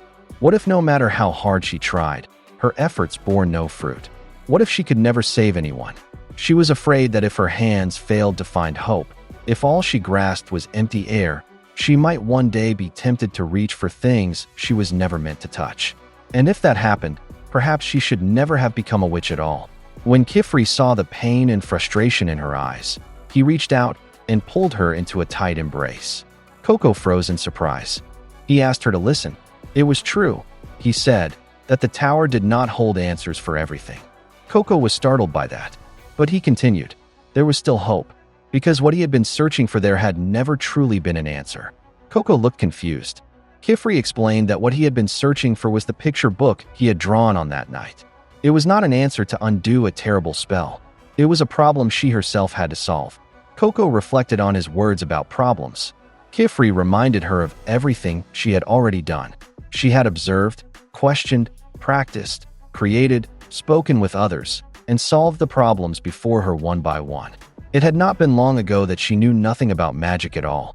And yet, look at all the trials she had overcome alongside her friends. Coco nodded. Kifri added that when an answer did not appear, they could rely on the wisdom within their own minds to find another way. As long as she never stopped imagining, she could create countless new answers. That, he said, was the very essence of magic. Did she not see? That was what she had learned. That was how far she had come. Tears welled up in Coco's eyes as she listened. Coco carefully reflected on everything he had said, the magic they had created, the new answers they had forged by facing problems, by creating, producing, and drawing. She realized just how far she had come. Slowly, she reached out and took her master's hand. Kifri told her that was exactly why she must never say that hope was gone. There was always hope. That was the kind of witches they were. Coco called his name, but worry was written all over her face. Behind her master, a looming shadow rose. A monstrous sea creature emerged, towering and menacing. She warned him to be careful. It was already dangerously close, ready to strike. In an instant, it attacked. The ground beneath them shattered under the force of the blow. From a distance, Arujo gasped in shock. He feared that Kifri's recklessness might cost them both their lives. Another monster lunged at him, and he quickly raised a defense to shield himself. He was trapped. If the creatures destroyed the windowway, they would all be in grave danger. He called out for the wise one to help. But Lord Belderut replied that, unfortunately, his power did not extend beyond the walls of the Great Hall. Lightly, almost teasingly, he added that at that moment, he was nothing more than a small Beldy bell. He even struck a cute little pose. The sight made Arujo snap. Without hesitation, he blew the smoke illusion away, dispersing the tiny figure into nothing. Meanwhile, the sea monsters continued their assault. The cliffside shelter Coco had been standing on crumbled under the impact, but the two of them remained unharmed. Coco immediately asked if her master was all right. Kifri replied that he would be fine and said he hoped she had not been hurt. Coco quickly told him not to worry about her, since he was the one already injured. Kifri quietly appreciated her concern. With one hand raised, he reinforced their shield. He said that if he were in proper condition, he might have been able to fly again while carrying her. As he strengthened their barrier, he instructed Coco to take the small notebook from his bag. She searched for it and pulled it out. He told her to release the clasp to undo the spell of reduction. Coco did as she was told, and the notebook expanded in size. She stared in awe as it grew. Inside, he explained, she would find the seal of expansion and levitation. He instructed her to close the ring. She followed his instructions and used her wand to seal it. The book expanded even further, becoming enormous. Coco gasped at its massive size. Kifri praised her and said it was enough to support both of them. But one of the sea monsters surged up again and attacked. Kifri moved to block it. He asked Coco if she could see the page with the large blank seal. When she found it, she was struck by how perfectly circular it was. She asked if he had drawn it. He said yes, but he told her that she would complete the rest. Coco was stunned. She asked what she was supposed to do. For a moment, she froze. Then something clicked. Kifri asked if she understood the skill she had honed through countless hours of practice. Coco thought of her specialty. She would fill the entire page with a single, long, perfectly straight line. Kifri said that was right. He added that she was truly clever, as always. The monster rose again, looming over them, causing Coco's fear to spike. As Kifri held it back, he told her that to their right lay the windowway, and beyond that, the great hall where Arujo and the others were waiting. To their left was the first gate leading to the Tower of Tomes. He asked her which direction she wished to fly. He leapt from the book and said he would buy her time, but he urged her not to take too long to decide. Coco panicked when she saw him jump. Kifri declared that he was her master, and to him, she was his apprentice above all else. As he fell through the air, he told her he would protect her no matter which path she chose. So she must draw, use her wand. Coco had not expected him to leave the decision entirely to her. She called out to him again, but he was already moving. Now alone, she had to choose. She could not believe the choice rested with her, that she had to decide and draw according to her own will. She looked around. The great hall to the right, the Tower of Tomes to the left. Right or left? Return to where she came from, or continue forward? It did not take long. She made her choice. He said that she had to make a choice, and that it was up to her where she would fly. She asked herself whether she would return to the Great Hall or press on toward the Tower of Tomes. Right or left? She said she had to decide, and before long, she made her choice. While that was happening, the scene shifted to Kifri, where he fell into the water, but before he could sink, he quickly created a wind bubble. As he sank, he commented inwardly that it seemed he had gone a bit overboard. When the tower caught his attention, he noted that it had been a long time since he first came there. He recalled what he had told Coco, that the tower did not hold answers for everything, but that there was hope. He then said that there was a time when he had wished to hear those words himself, that there was hope. He pointed out that there is hope, and that even if finding it sometimes means first sinking to the darkest depths of the sea. While being attacked by the guardians of the library, he used his sylph shoes to propel himself upward toward the surface. Just as he was about to continue speaking about hope after reaching the surface, he heard Coco's voice calling him. When he turned, he saw that she was riding the handbook, and she flew toward him and caught him, which shocked him. As they flew away from the monsters, he was about to ask why she was there, but she quickly answered that she realized she was not ready for the tower yet, and that without his help, she would not even make it to the entrance. But she added that she also could not leave him behind, just so she could return to the Great Hall. That, she said, was why she did not choose to go right or left, and instead decided to fly straight ahead. As they continued flying, Kifri was taken aback by her decision and could not believe that she chose the path that would help him. Coco explained that she did not want to leave without him while he was still there. She added that every time she solved a new problem, she wanted him to be there to tell her that she had done a good job.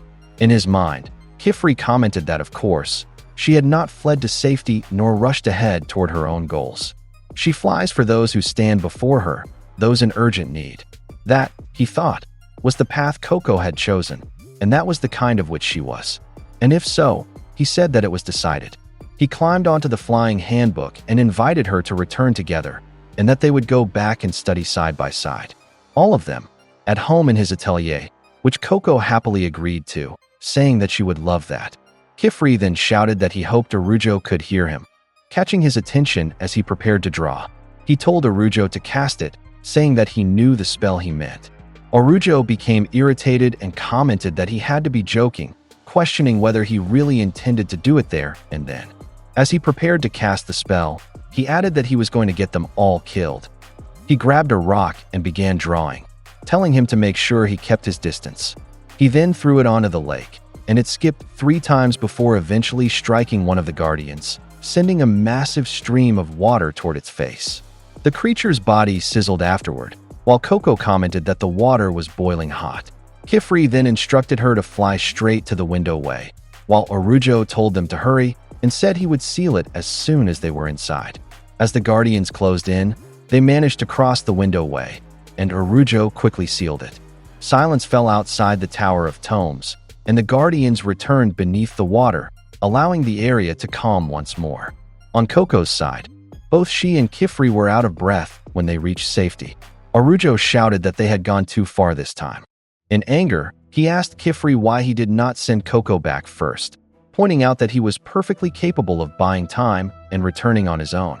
He questioned what Kifri had been thinking by grouping themselves into a single target, and said that it seemed he had a plan when he headed toward Coco. Kifri agreed and tried to explain, while Coco realized something. She stuttered that now that he mentioned it, that did seem like something Master Kifri would be capable of, which made her flustered as she wondered if she had done something somewhat, slightly, or entirely unnecessary.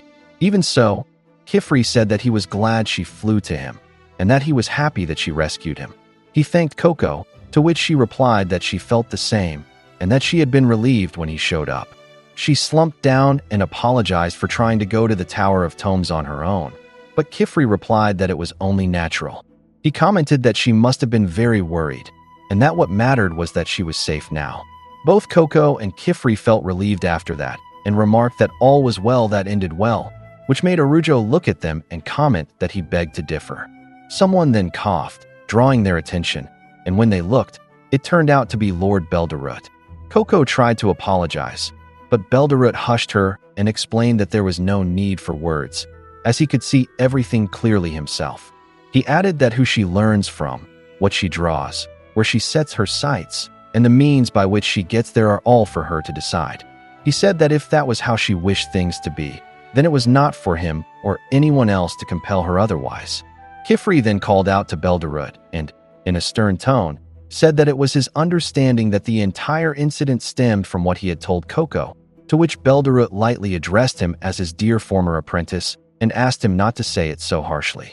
Kifri scolded him and asked what right he had to try to poach someone else's apprentice, calling it unbelievable, while Belderut attempted to reason with him, but instead replied in a playful manner that there was no need to raise his voice.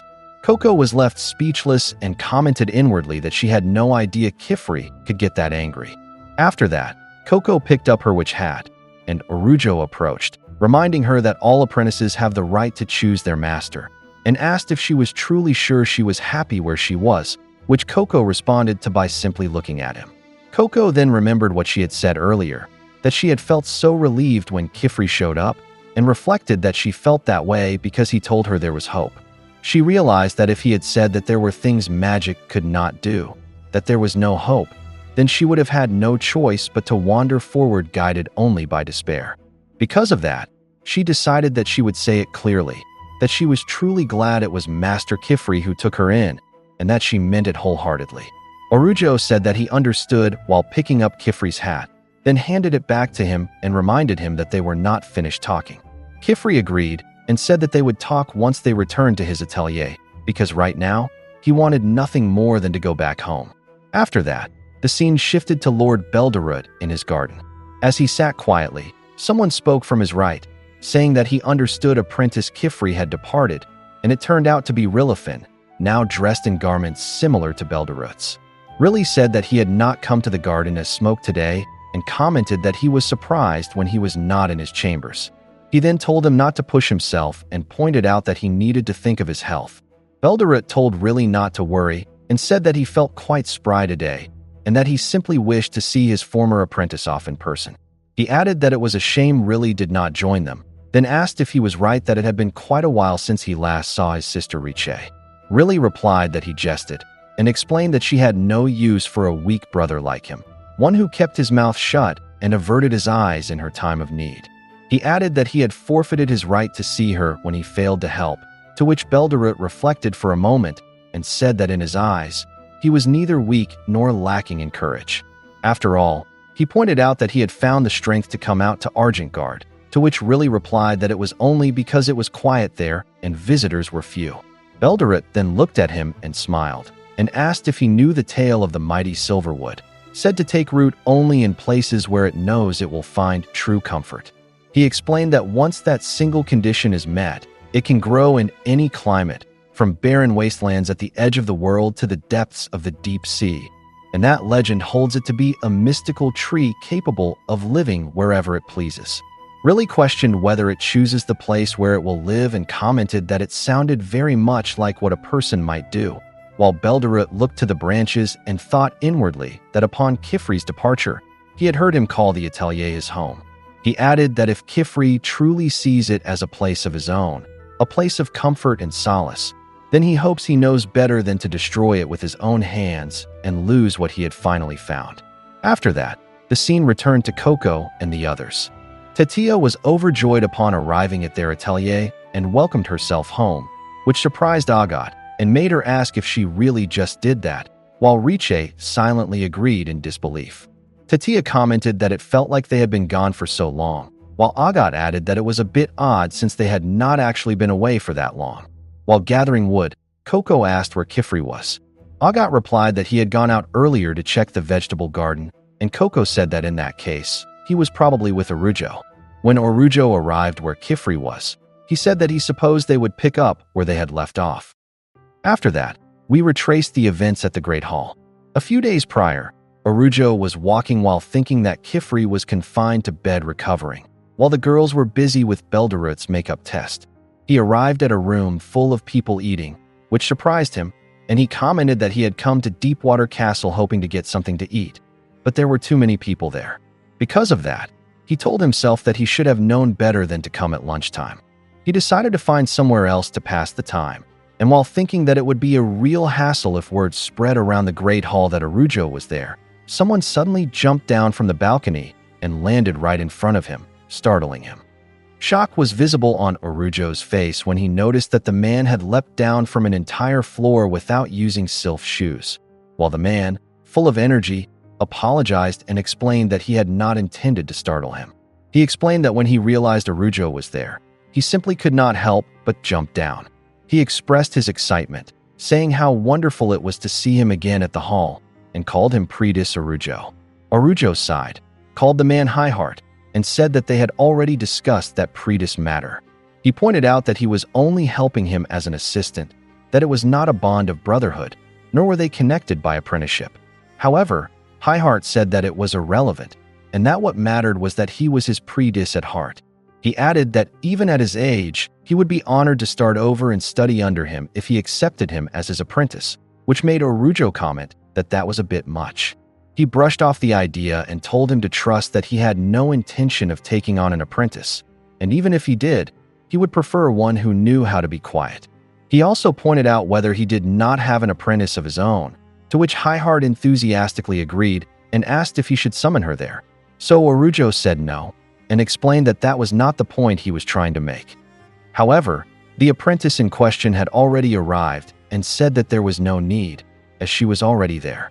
She proudly stated that she knew better than to leave her teacher for too long without supervision, while Highheart called her Juji and praised her timing as impeccable. She apologized to Arujo regarding her master's behavior and said that even so, she was happy to see him there at the hall, which confused Arujo.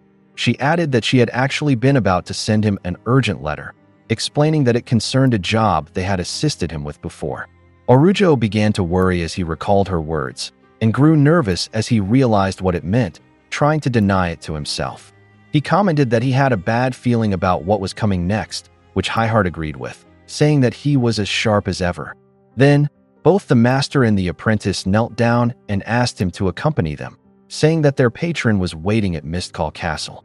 Arujo thought about whether he should leave now since Kifri and the children were there, but not long after, he decided that he could ask Belderut and Senosha to keep an eye on them, so he agreed to go with them. In the next scene, they all arrived at Mistcall Castle, the seat of the Marquisate of Clad, where the Lord told them that he wanted to change something into blue, which surprised the three of them, while Arujo addressed him as Lord Clad. He emphasized again that they had heard him, and pointed out the magic he had cast to make the floor of his banquet hall glow. He said that he was sure Arujo was familiar with the rest of his Marquisate, and with its color, blue like the sky at dusk.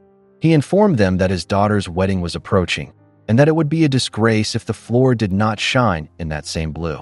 Arujo tried to explain that he had been told the ceremony was only a few days away, and as he was about to add that even if they began working on the hall now, it would not be finished, Lord Clad glared at him and told him not to make excuses, adding that he was fully aware of what he did when he carried out his rituals at his behest, which shocked Arujo.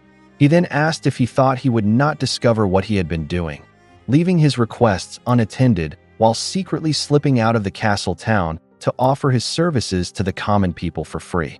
Because of that, Orujo said that for a moment, he thought what he meant was that he would discover the secret of casting. Lord Clad added that if he had time for such trivial matters, he saw no reason for him to complain now. He also said that he had given a great deal of gold to the Great Hall's treasury, and that he expected his wishes to be fulfilled.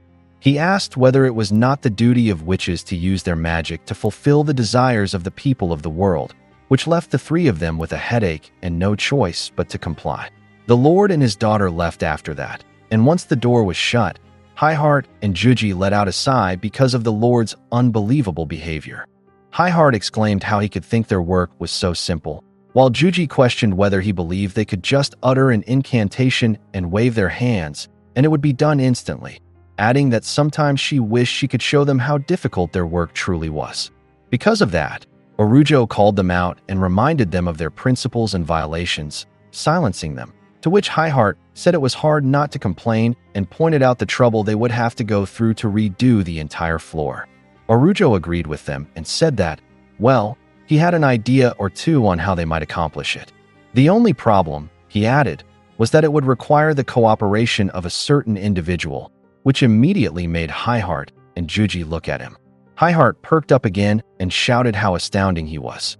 He asked how he could have ever doubted him, and said that truly, Predis was not enough, then asked Orujo to allow him to study under him, to which Orujo shouted back that he had already said he did not want an apprentice. Juji then asked why he was so against taking on an apprentice, and whether it was not the responsibility of every adult which to help raise the next generation. Orujo fell silent for a moment, but after standing, he explained that when something happens and you must weigh your responsibility as a master against whatever arises, if you are not the type to choose that responsibility without hesitation, then you have no business taking on an apprentice. Juji replied that she understood, while Highheart said that sounded reasonable enough. Orujo grew quiet again, while Juji added that it depends on what he is weighing his responsibility against, and after all, she, her master Highheart, and all witches are just people. She added that if there are two things equally important and hard to choose between, then forget the scale. Instead, she would ask a friend for help so she could keep both in balance without having to choose one, which made Orujo seem to realize something. Juji further added that even if she becomes a master one day, she still wants to live her own life, and she also wants to lend a hand to her friends when they are in need. Highheart praised her and said that was well said, calling her an inspiring apprentice, even saying that perhaps he should study under her instead. Juji quickly stopped him and calmed him down.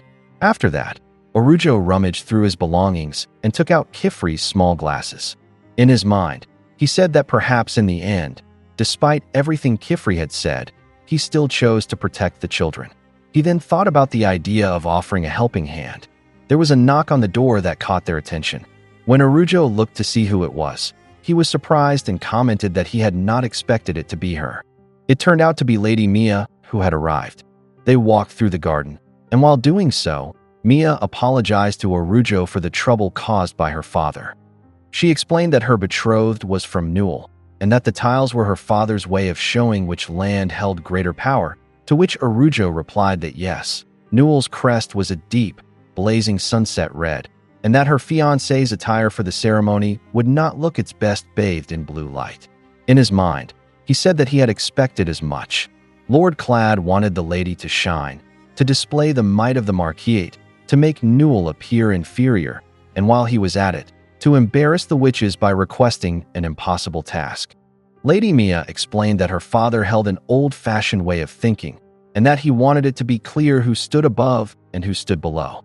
The man she had chosen to marry cared nothing for such things, a fact that did not please her father, and so Orujo thought to himself that he would likely pester his daughter even on the very day of her wedding, even calling him a meddlesome old man. Because of that, Mia added that there was truly no need for it, and asked Orujo not to trouble themselves for his sake. She said that she would speak to her father, and that they were free to leave, and that they need not worry about the tiles. Orujo apologized and replied that he could not refuse. He explained that the request for their services had come from the Marquise itself. Even so, he added that it would grieve him to disappoint her, and he knelt down. He added that after all, they were witches, and they were the ones who fulfilled the desires of the people. Lady Mia was shocked at what he said, as he added that if she would be so kind as to assist them, he believed he could illuminate the way to everyone's satisfaction. After that, they instructed the guards to inform Lord Clad that the floor was finished, so he hurried toward the hall. While heading there, he called them presumptuous witches and commented on how they had gone on and on about how difficult the task was, yet they finished it in only half a day. He eagerly opened the door and shouted for them to show him, but when he saw it, his face immediately turned into a frown. With an irritated tone, he asked what this meant, insisting that the floor looked exactly the same as the last time he saw it, while the three witches simply watched him. Arujo then told him that it was sufficient, which made Lord Clad angrily question what he had said. He explained that the knights guarding the entrance of the hall were not the focus of the evening, which confused the two knights, while the Marquis simply listened. He added that neither were the guests, who would merely dance along the edges of the hall. He took Lady Mia's hand and explained that only one portion ought to be bathed in blue light so that a single person might truly capture everyone's attention. And that place was there, the spot where the lady would appear, as she stood at the center of all of Clad. When she stepped onto the floor, it glowed with a beautiful light, prompting the people to remark in admiration that it shimmered only where Lady Mia stepped and how lovely and ephemeral it was. It was also clear from the Lord's reaction that he was shocked.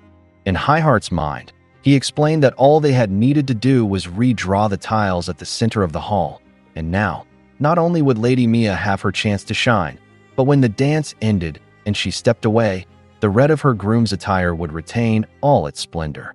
While watching Arujo dance with the lady, he commented that he was brilliant and truly nothing less than the best from Predis Arujo. Arujo then told Lady Mia that no one was obligated to dance simply because they had been brought to the ballroom, and that she should dance where and when she pleased, and when she did not desire the stage, she could simply step away. He also explained that the light would remain, bathing all who watched in its warm and gentle glow. Lady Mia happily replied that he certainly knew how to put on a show, and pointed out that her father stood stunned, urging him to look at how his face was filled with pride. After that, Arujo asked if she was satisfied as well, to which Mia replied yes, that it was perfect, and even said that she would like him to remain there in their court. She explained that she had heard that in ages past, the greatest monarchs kept witches at their side, so that they might guide their people with sage advice, wisdom, and magic. She added that it would please her greatly to have someone like him by her side when the time came for her to rule her family's land. Arujo said that he was honored, but explained that those times were an age of strife and war. He explained that no witch wished to see the errors of the past repeated, and that they sought only a future filled with hope. Lady Mia understood that and said that in that case, they were in full agreement, bowing as she said so. Lord Clad suddenly interjected and proudly praised him, commenting that it was more than he could have hoped for. As he was about to add a few more favors, Arujo looked away and nervously said that they would be taking their leave. Lord Clad tried to stop them, saying there was no need to hurry, but the three of them immediately ran out of the castle. After they left, Highheart said while catching his breath that they needed to be more careful when taking requests from the Marquis, while Juji commented that Lady Mia seemed much more reasonable. Arujo said that he could not believe he had not noticed he was being watched when he visited the castle town, making him realize that he needed to be more careful. Someone then called out to Arujo, and when he turned, a pregnant woman spoke and said that she had been meaning to thank him for the glowing stones he had placed in the alleyways because there had been fewer disturbances at night, and her husband added that even thieves had decreased. The townspeople happily applauded and greeted them, while the pregnant woman said that she had never imagined how much difference a little extra light could make. They thanked him sincerely, but Arujo said that being a witch was not about decorating castles. Instead, he said that their true calling was to find ways to help the people, and that there was no need for thanks. Suddenly, a distressed mother approached and pleaded with him to take the child she was holding. She explained that the child was different from others because his hearing was extremely sharp, so much so that the sounds around him caused him pain, and she believed he might have been born with a gift. She insisted that he take the boy and make him an apprentice. So Highheart explained that he could assure her that the boy was just an ordinary child. But before he could fully turn her down, she pleaded that at least teach him how to control his ability, saying that he needed help.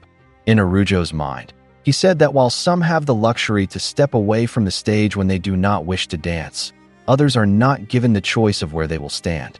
As he was about to reach out to the boy, Highheart suddenly grabbed his arm and, in a cold tone, asked what he was doing, pointing out that if he took the boy's hand, he would be violating the principles. Arujo looked back at him with wide eyes, then pulled his hand back and explained that he was only offering to make a spell scarf to reduce the noise the boy hears, making Highheart comment that for a moment he thought he was going to do something else. Arujo quietly drew on the scarf and placed it on the boy's head, saying that it should make life a little easier, then apologized because that was all he could do. After that, they left Mistcall Castle. The scene returned to the present where he approached Kifri, and as he did, he wondered what had been going through Kifri's mind when he took Coco's hand and violated the principles, what he had been about to say at the Healing Spire, and what he was hiding from him.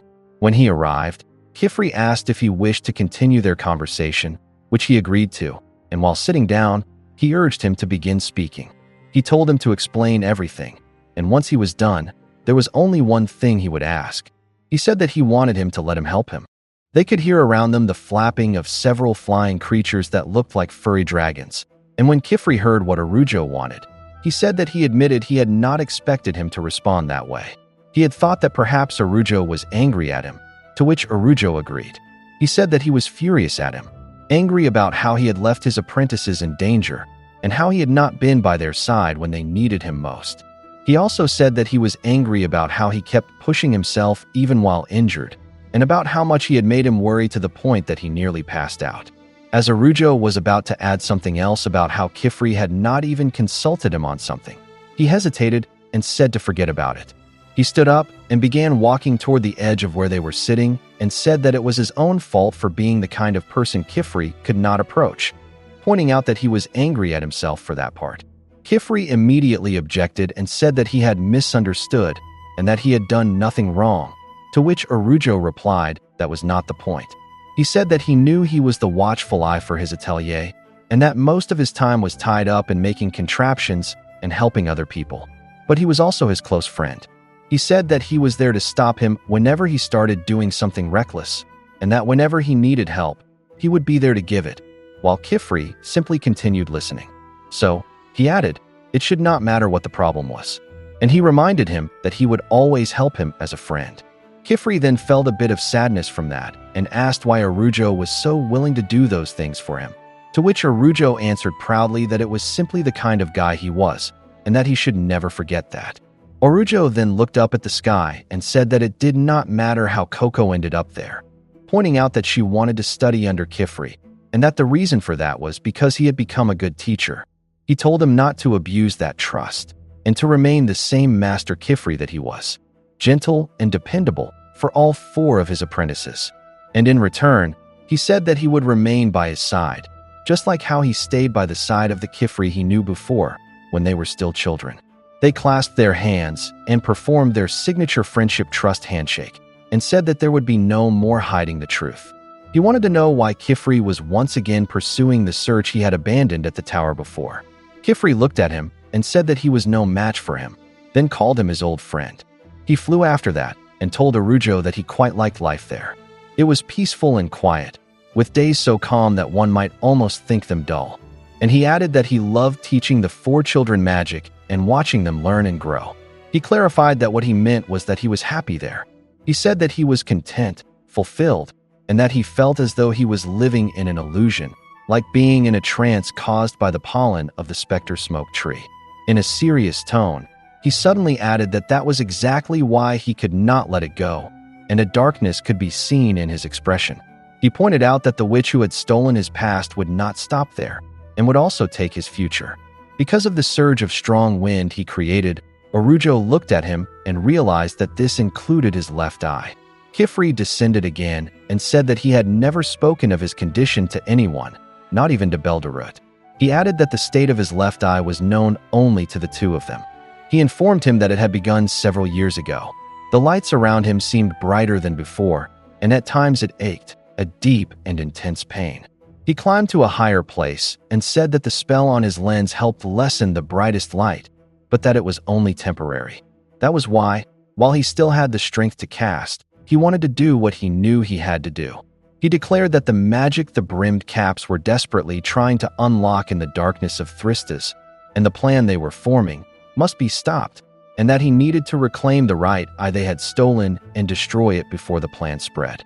Arujo asked about the plan he mentioned and what he meant by it. He pointed out that what he knew was that everything before the Great Hall was blank and his memories had been erased. But before he could finish, Kifri looked at him with a deeply serious expression. As the wind blew around them, Kifri asked him if he still remembered the last adventure they shared when they were still children.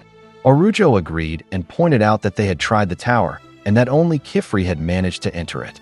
He explained that the Tower of Tomes contained a copy of every text in that world, not just those in books, but also diaries, records, and even hastily scrawled memos. That was why it was also called by another name, the Tower of Memories. He added that only a few of the writings created in Thristas remained, and that those had been carefully disposed of using magic. But he said that he had found one note, just a fragment, and because of that, he remembered. He was the one used as the initial trial, and the brimmed caps were testing a new type of forbidden spell. A new possibility, one overflowing with chaos, drawn from seeds sown by chaos itself. Arujo became confused and asked what he meant, and whether they were not after the spells of old, but something new instead, which deeply unsettled him. As he realized what that meant, it was explained that the great cost that comes with hope is none other than despair. Kifri called Arujo by his nickname, and as he removed his hat, he said that he believed he would still help him even after knowing everything. He took something out from his hat and revealed a memory-erasing spell, saying that Arujo had a kind heart, which was why he chose to forgive him once again. Suddenly, he removed Arujo's hat and quickly placed his own hat onto his head, adding that he could not allow that to happen. Arujo was completely shocked, and it was already too late when he realized what it was, as Kifri had already activated the spell. Kifri apologized to him and asked for his forgiveness while calling him old friend, and because of that, Arujo fell asleep on the ground. Kifri then sat beside him and began erasing the spell he had drawn on his hat, while telling Arujo not to worry. He said that the only things he would forget were those related to his secret. He said that he had believed himself quite skilled at hiding the truth, but then realized that Arujo had always been just as skilled at sensing it. He recalled what Arujo said about being the same Master Kifri he had always been, and said that if only he could. He asked him to believe that he wanted that as well. Someone called out to him from the Atelier, and it turned out to be Coco along with the other 3 apprentices. Coco asked if it was not time for dinner, and as they approached him, Agat asked if his injuries were bothering him, while Tetia wondered if Arujo had fallen asleep. Coco then called Kifri, catching his attention, and asked if everything was all right. He replied that of course it was, and apologized to the children. Arujo suddenly woke up and, confused, asked if he had been sleeping, to which Tetia scolded him, saying that he of all people should know he would catch a cold doing that. Coco added that he was probably very tired and suggested that they go inside and relax, while he remained confused about what had happened. As he put on his hat, he asked Kifri what they had been talking about earlier, saying that he knew it was something important. Riche's attention was suddenly caught by something, and Tetia told them to look. It turned out to be countless shooting stars flying across the beautiful night, covering the vast sky. Tetia exclaimed in awe as she called them passage stars, while Coco also admired them. Even Agat was captivated and said that they did not often see that many crossing at once, which Tetia agreed with, saying how lucky they were. Coco then asked Master Kifri if the night was not amazing as she spun around, saying that it felt like something wonderful was about to begin. Kifri smiled at her, while Tetia told her that she had no idea how right she was, then informed her that Silver Eve was about to arrive, which puzzled her. Tetia explained that when the stars above seem to descend toward the earth, it means that the season of Silver Eve is near, and that it is the largest and most wondrous festival of dreams, a gathering of witches from all realms. Because of the mention of the festival, Coco remembered the brimmed cap member. When Tetia noticed her underwhelming reaction, she commented that she had expected a bigger response from her. She even mimicked Coco's usual excitement whenever she learned something about magic, like how she would overreact in amazement, cheer, and get overly excited. She then asked if something was wrong and if she was feeling unwell, to which Coco shook her head to push away thoughts of the brimmed cap and said that she was fine. She explained that she just had something on her mind. Someone called her name, and when she turned, it was Tarda calling all of them. Coco was surprised to see him and asked what he was doing there, pointing out that it was already nighttime. Tarda explained that he could now fly thanks to Sylph shoes, so he thought he would drop by. He then said that he had a favor to ask all of them. He said that he was wondering if they would like to help run a stall at Silver Eve, which immediately caught her attention. Coco was fascinated by that and asked if he meant that she would be running a magic shop. Kifri then approached them and called out to Tarda, asking what he was doing there at that hour by himself. Tarda explained that it was still bright when he left town and that he had even ridden along a farmer's cart for part of the journey, but the sun had set earlier than he expected. He said that once he reached the plains, he flew the rest of the way and added that the sky had no monsters or bandits. Kifri responded and mentioned that he had witnessed a group of ash-mottled dragons flying directly above them at dusk, and added that even the sky was not entirely safe. He said that he was glad Tarda had arrived without incident, but insisted that from now on, he should only leave town with a trustworthy adult accompanying him. Tatia then asked about Mr. Nalnoa and why he had not come along. Tarda explained that his grandfather had injured his back the other day, so he would be spending the night at the hospital and was not in the proper condition to travel. Agat expressed concern and said that it was very bad news, while Riche said that she hoped Mr. Nalnoa would recover soon.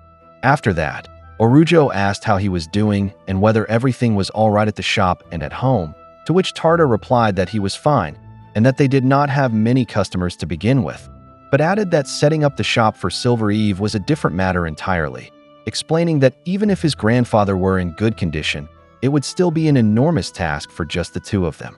He further added that there were far more people at the peninsular seat than in Kalm, which made Coco wonder what the peninsular seat was. Kifri explained that Silver Eve was held in his Rest, the crown city of the Zoza Peninsula, and told Coco to think of it as a grand festival, a place where witches showcased their magic. What had started as a marketplace for selling inventions to lords and nobles, or demonstrating magical abilities to gain support from royal families, gradually grew as more people came to witness magic and enjoy themselves in the streets. Eventually, he added, it became a full celebration, and that was where the tradition of Silver Eve was born. He also said that it was truly a magnificent sight, where witches from all over the land displayed their finest creations, which could be traded or bartered, and the entire city would be filled with colorful tents lined along every street. They entered their atelier, and as they were handed warm drinks, Kifri added that travelers from various places gathered for the 4-day festival. He explained that Tardua's concern was valid and clarified that without Mr. Nalnoa's help, running a shop would indeed be very difficult. Tarda agreed and added that what made it even more unfortunate was that they had managed to secure one of the best spots in the draw that year, right at Central Square beside the castle gates. He explained that Nalnoa had been overjoyed when he heard the news that their small shop would be placed at the center of attention, and said that it meant a great deal to him, which was why he did not want to cancel it at all. After that, he asked them to take turns helping run the tent, pointing out that it would only be for 4 days, and then invited them to join him in representing the Starry Sword at Silver Eve. Kifri asked why them, so Tarda explained that he knew it was sudden, but he had no one else to turn to. He said that he still had not found anyone to apprentice under, and added that, honestly, they were the only witches he knew. Because of that, Coco felt slightly concerned, but Tarda immediately said that he was not asking them to work for free, and that they could use half of the tent however they wished. He explained that they could turn it into their own space to rest during the festival, or use it to display or sell their contraptions, and that it would also offer a great view of the parade. This caught the attention of Riche and Tatia, while Orujo and Agat fell into thought. After that, Tarda pointed out that was it not Coco's first time attending such an event. In a slightly shy tone, he added that he had never invited anyone to Silver Eve before, and that he had only thought it might be fun if they all went together, which caught Coco's attention. Suddenly, Tatia and Riche positioned themselves behind Tarda in a rather grand manner, which made everyone look at them. Tatia asked their master if he did not see that Tarta needed them, and added what kind of witches they would be if they refused someone who was asking for help. Riche then said that she completely agreed with Tatia and warned Kifri to be careful, saying that if he refused, he would earn 10 Angricha points. After that, Tatia and Riche simultaneously asked what Kifri's decision would be, though their true intention was obvious, as they clearly wanted to do it because it would be fun, prompting Agat to tell them to be careful and point out that their thoughts were completely obvious from their heads. Kifri found himself cornered by this, but Coco suddenly tugged on his cloak, making him look at her. Coco pleaded for him to agree, and Kifri smiled as he felt the excitement of his apprentices. Orujo then explained that he had no time to watch over them because his schedule was already full with duties such as evening meetings, upcoming orders, and discussions with patrons. He added that aside from that, they also had to consider the condition of Kifri's arm since it had not fully healed yet, and said that in truth, he had even been thinking about whether they should go to Silver Eve that year, which surprised the children and made them ask if he was joking. Tarta grew disheartened and tried to reason, but Kifri suddenly pointed out that running a shop would be a good experience for all of them, which gave them hope again regarding the decision. Kifri further added that if they had a tent where they could rest and plan things out, he believed he would not worry as much, which made Orujo sigh in exhaustion and comment that here they go again. Tarta happily asked if that meant they would really do it, to which Kifri answered yes and invited his apprentices to help him, causing them to cheer in excitement. Tatia jumped up and down as she asked if they had heard that they would be stationers for the Starry Sword during Silver Eve, and her companions were just as excited. However, on Agat's side, even though she said it was great and pointed out that it was the biggest event of the year, she was not smiling. In her thoughts, she said that it was not hard to imagine who else would be there, and because of that, she had many things she needed to do, which Orujo noticed from her reaction. After some time had passed, and they had finished eating, while Kifri and Tarta were cleaning up, Kifri said that due to the time, he insisted that Tarta stay the night first, to which Tarta thanked him and apologized for the trouble. After that, Kifri said that he was surely worried about seeing Mr. Nalnoa, so he had decided that he would escort him back to town the next day, which surprised Tarta and made him immediately say that there was no need for that. Tarta said that he could go home on his own when it was bright, and that he would appreciate it if he were not treated like a child. Kifri laughed at this and commented that the feeling was familiar to him, and said that when he was Tarta's age, Master Belderut would constantly follow him everywhere, and that it had been very annoying to him back then. Tarta was amazed upon hearing about his connection to Belderut the Wise, while Kifri added that now that he understood the other side of it, he asked Tarta to trust him when he said that the adults in his life had no intention of belittling him, and that it was the world around them that they could not trust. He added that if Tarta wanted his help for Silver Eve, then he would have to accept his tendency to worry, as it was simply part of the package, and that he would be much obliged if Tarta could humor it. This left Tarta with no choice but to agree and say that he understood. After that, Coco arrived in the kitchen and called Tarta, inviting him to come with her because she had something she wanted to show him. When Tarta arrived in their room, he was amazed and commented that that was her desk. He said that he assumed that was where she practiced her spells and other things, which Coco agreed with. Tarta was impressed when he saw the sketches she had made and commented that he could not believe how sharp and precise her drawings were, which made Coco laugh shyly and say that he was very kind to notice that. He explained that if one is able to notice beautiful lines, it means that they have trained their eyes for a long time, and pointed out that this was what his master Kifri always said. Tarta then said that it must feel wonderful to have a master, and added that he could not wait for someone to accept him as an apprentice. Coco replied that with his talent, she was sure it would be easy for him to find a master. After that, Coco suggested Master Kifri, which made Tarta nervous, and he said that he was not sure about that and did not know if they would be a good match. He then remembered something and said that he was thinking of asking Coco a favor, explaining that he wanted to know how she held her pen, how tightly she gripped it, and other details, which surprised Coco. He added that it would help him determine the proper shape and weight of the wand he had promised to make for her. He told her to imagine that her index finger was her wand, and to use it to draw a seal on the floor as she usually did, which Coco happily agreed to, and said that she could do it. Coco commented that she used her right hand, so she adjusted her position, but Tarta told her to wait, and said that it would be easier for him to understand if he stood on the opposite side. Before long, they ended up standing side by side, with Coco holding her finger as if it were a pen. Because of this, Tarta blushed, and his heart began to beat rapidly. Coco asked if that was helping and if he could feel it, which startled Tarta, and he immediately agreed while feeling nervous.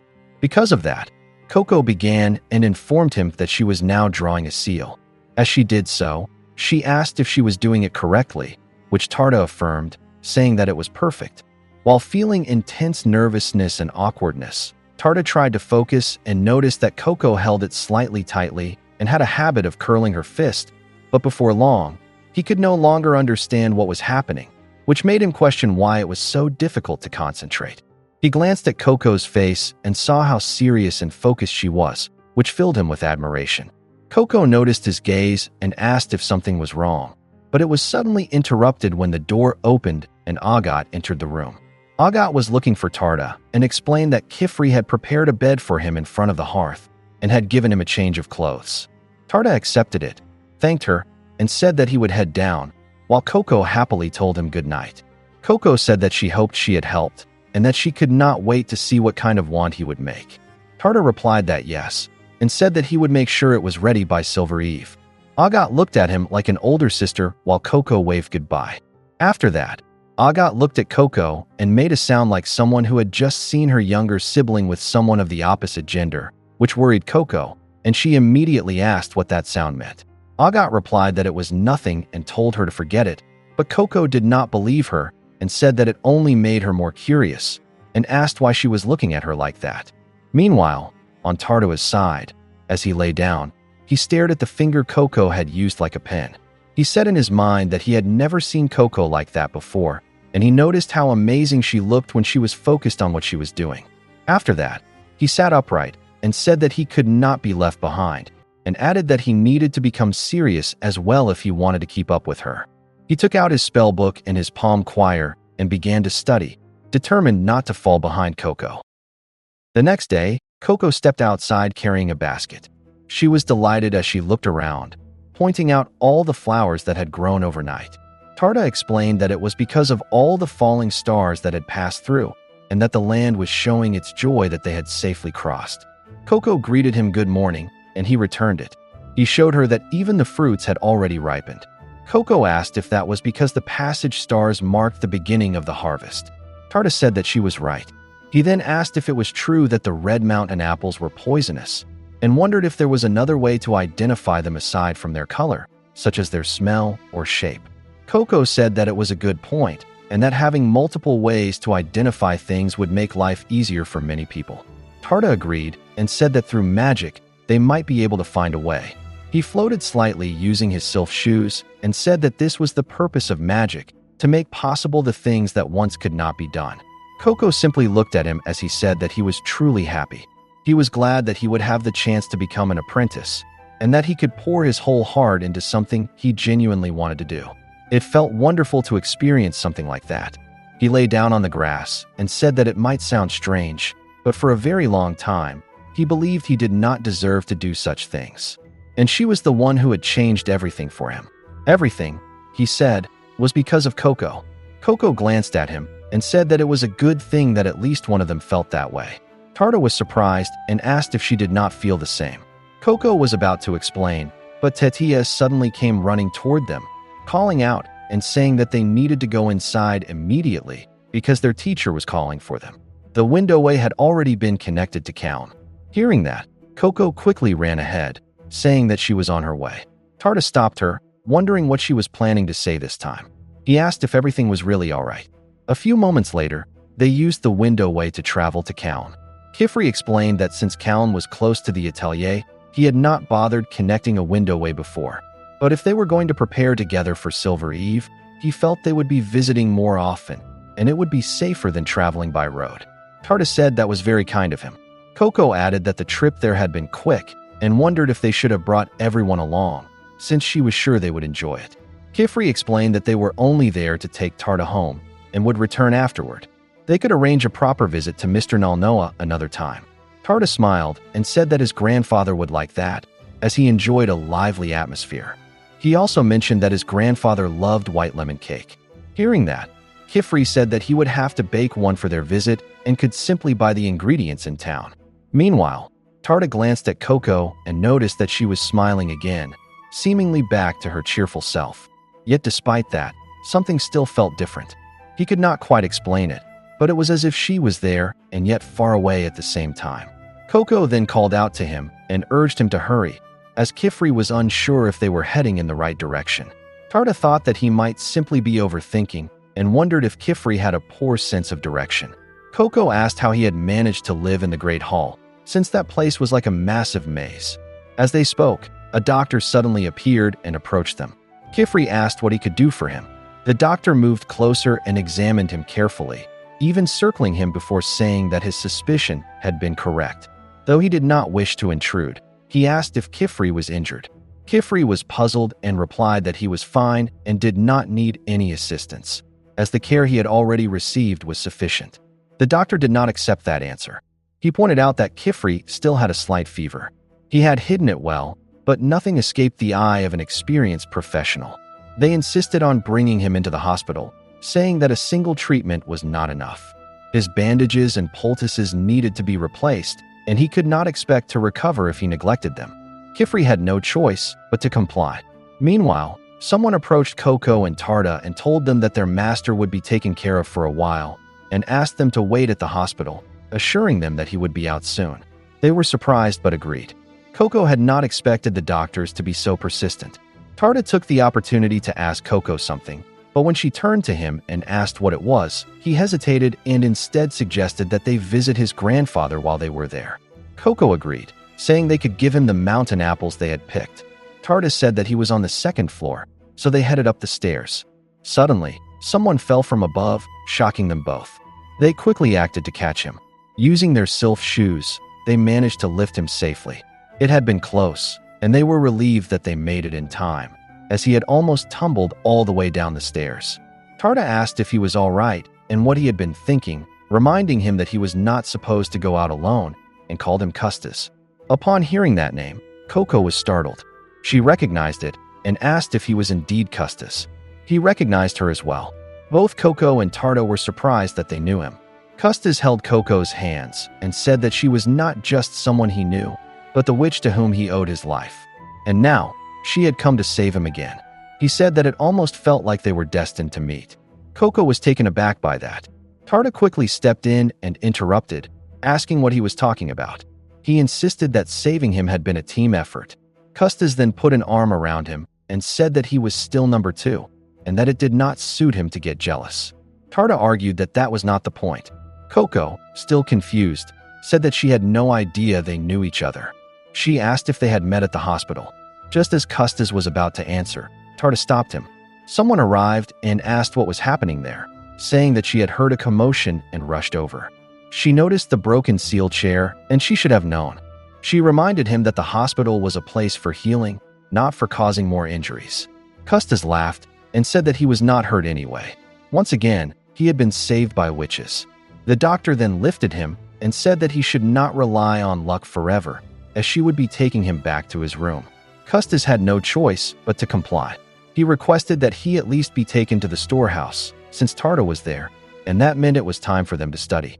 He then invited Coco to join them, saying that she would surely be a great help and that it would be fun. He explained that he and Tarda were studying apothecary. Coco was surprised to hear that. She turned to Tarda and said that it was not allowed to study both, being a witch and an apothecary. Tarda lowered his head and said that she did not need to remind him, as it was a violation. Coco asked why. Tarda insisted that he had a good reason and asked what was wrong with it. If one thought about it, medicine and magic both started from the same place. They were simply two forms of knowledge meant to help people. As he picked up the fallen apples, he said that studying medicine was enjoyable. They used the same components that were mixed into ink. The only difference was how they were processed and combined. The knowledge learned from one could be applied to the other. To him, there was no downside. Medicine and spellcasting worked hand in hand. When Coco asked if Mr. Nalnoa knew about it, he said that he did not. He had not told his grandfather yet. Coco was the first witch to know. He was the only one who knew what he was doing. He knew he would be in trouble if it ever got out. But that would not stop him. He was tired of the system. He was tired of giving up on his dreams. He was tired of not even being allowed to try. And he believed that if there was anyone who could understand him, it would be her. Coco grew uneasy at his words and lowered her gaze in silence. A few moments later, her master Kifri arrived and remarked that the doctors were truly persistent. He had been sent home with enough supplies of anodine and febrifuge. He thought that he would need to take things easy for a while so he would not be scolded by the doctors again. He suddenly noticed that Coco seemed deep in thought. She let out a small gasp when he called her. He asked if she was all right and whether something had happened, but she could not answer. She remembered what Tarda had told her. She had promised not to say anything, not to his grandfather, not to anyone, not even to Mr. Kifri or the other apprentices. So Coco simply smiled and said that nothing was wrong and that she was fine. They left the hospital, and Kifri said that they should head back and start making the white lemon cake. Coco suddenly asked if he had not just said that he needed to take it easy. She reminded him not to make the doctors angry again. A flashback was then shown in an alley. Custis was lying on the ground after his sealed chair had broken. Some older men were there, calling one from their group a fool. They could have made money from that chair and questioned why he had to ruin it. His companion explained that it was not his fault, as it had only broken because the boy had run. That only made him angrier, and he decided to punish Custis. He picked up a broken piece of the chair and raised it to strike him, blaming him for ruining their chance to earn. At that moment, Tarda arrived and asked if there was a problem. He peeked into the alley and remarked that it looked like the boy's chair had broken. The men were startled by his sudden presence. Tarda added that they should be helping him. He introduced himself as an apprentice and said that he would call a grown witch to fix it. He stepped aside and called out to a master, saying that the timing was perfect since someone needed help. Hearing that, the men said they did not need a witch interfering, and they immediately left Custis behind and ran off. When they were gone, Tarda laughed, admitting that he did not actually have a master with him. He ran over to Custis and said that they were lucky those men were not very smart. He asked if Custis was all right and recognized that the men were thieves, adding that it had been dangerous and that he should report it to the township guard. Custis trembled as he picked up the broken part of his sealed chair. He was on the verge of tears, saying that his brand new legs were ruined. He questioned what use a broken walking stick was and how he was supposed to live like that now. Tarda grew concerned and told him to wait. He took the broken sealed chair and used an adhesive, reconnecting the damaged part. Custis was surprised. Tarda explained that the bonding tincture was very strong, and even a small amount would hold it together firmly. He then introduced himself as Tarda, and Custis gave his name in return. Tarda reached out his hand and said that he would help him get back to his feet. Back at Kifri's atelier, he winced in pain as his body ached while sweeping. Tatia noticed him, and Agat pointed out that the doctor had already told him to avoid using his right arm. She asked what part of that he did not understand. Kifri could only scratch his head awkwardly. Arujo then stepped out from behind him and agreed with the children. He told Kifri to hand over the broom and let him handle the cleaning instead. Kifri remarked that he was being kind, but asked if this was not his busiest time, especially with Silver Eve approaching. Arujo told him not to worry about it. He said that was exactly why there were 2 pairs of hands in the house, so they could share the work. Besides, he had already paused his spell work, and cleaning would be a good break. He even joked that his room was always the cleanest whenever a deadline was approaching. Coco then asked if he also struggled with spells sometimes. Arujo replied that of course he did, saying that he failed every day of his life. As for his latest spell, he had already decided to nix it and return to the drawing board. When Coco asked Tatia what nix meant, she explained that it meant scrapping the entire spell. Coco and the others grew curious about what kind of spell it was. Arujo could hardly believe they wanted to see his failure, but he showed it to them anyway. They were alarmed when they saw the fire in his hand and wondered if it might burn him. Coco stepped closer and asked how he could hold it. Arujo explained that it was a phantasmal fireball. It would not burn anyone or anything it touched, but aside from that, it looked and behaved like real fire. It could still be used to scare animals or provide light. It posed no risk of spreading or causing accidents, and it did not require fuel, so it would never go out. In short, it was a false but useful fire, offering all the convenience of real fire without the danger. Coco tried touching it and was amazed. She asked why he would discard something so useful, saying that a fire without danger sounded incredibly practical. Arujo scratched his head and said that was exactly the problem. The fact that it was not dangerous was why it was a failed creation. Kifri observed and explained that a child who grew up without a healthy respect for fire would come to believe that fire was nothing to fear. Arujo agreed and told them to think about it. What if a child later touched real fire the same way they learned to treat that stuff? What if someone placed their hand directly into a hearth because they had grown up believing fire was harmless? Agat responded by asking why the blame should fall on his spell. She argued that it was the responsibility of adults to teach children the difference between real and false fire. But Arujo countered by asking what would happen if one adult warned about the dangers of fire while another treated it as harmless. In a world where conflicting understandings existed, they could no longer guarantee that every child would reach the correct conclusion, that fire had the potential to weaken society's natural fear of it.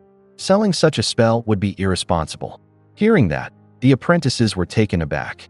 Kifri added that both he and Arujo expected them to carefully consider the many possible effects their spells could have on the world as they designed them for Silver Eve.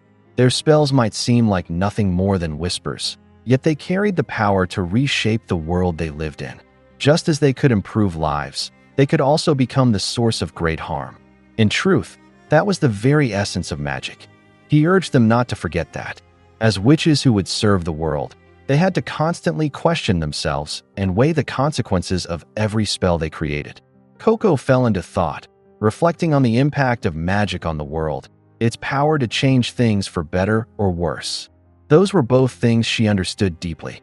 Later, when they went to the hospital to visit Mr. Nalnoa, the apprentices called Coco's attention. Tatia said that she should snap out of it. Coco apologized, admitting that her mind had not been fully present. Tatia teased her for it, but Agat said she had a point.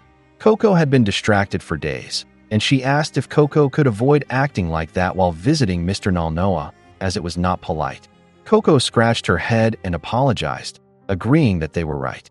Mr. Nalnoa told her not to worry too much, saying that having many thoughts and concerns was simply part of being young.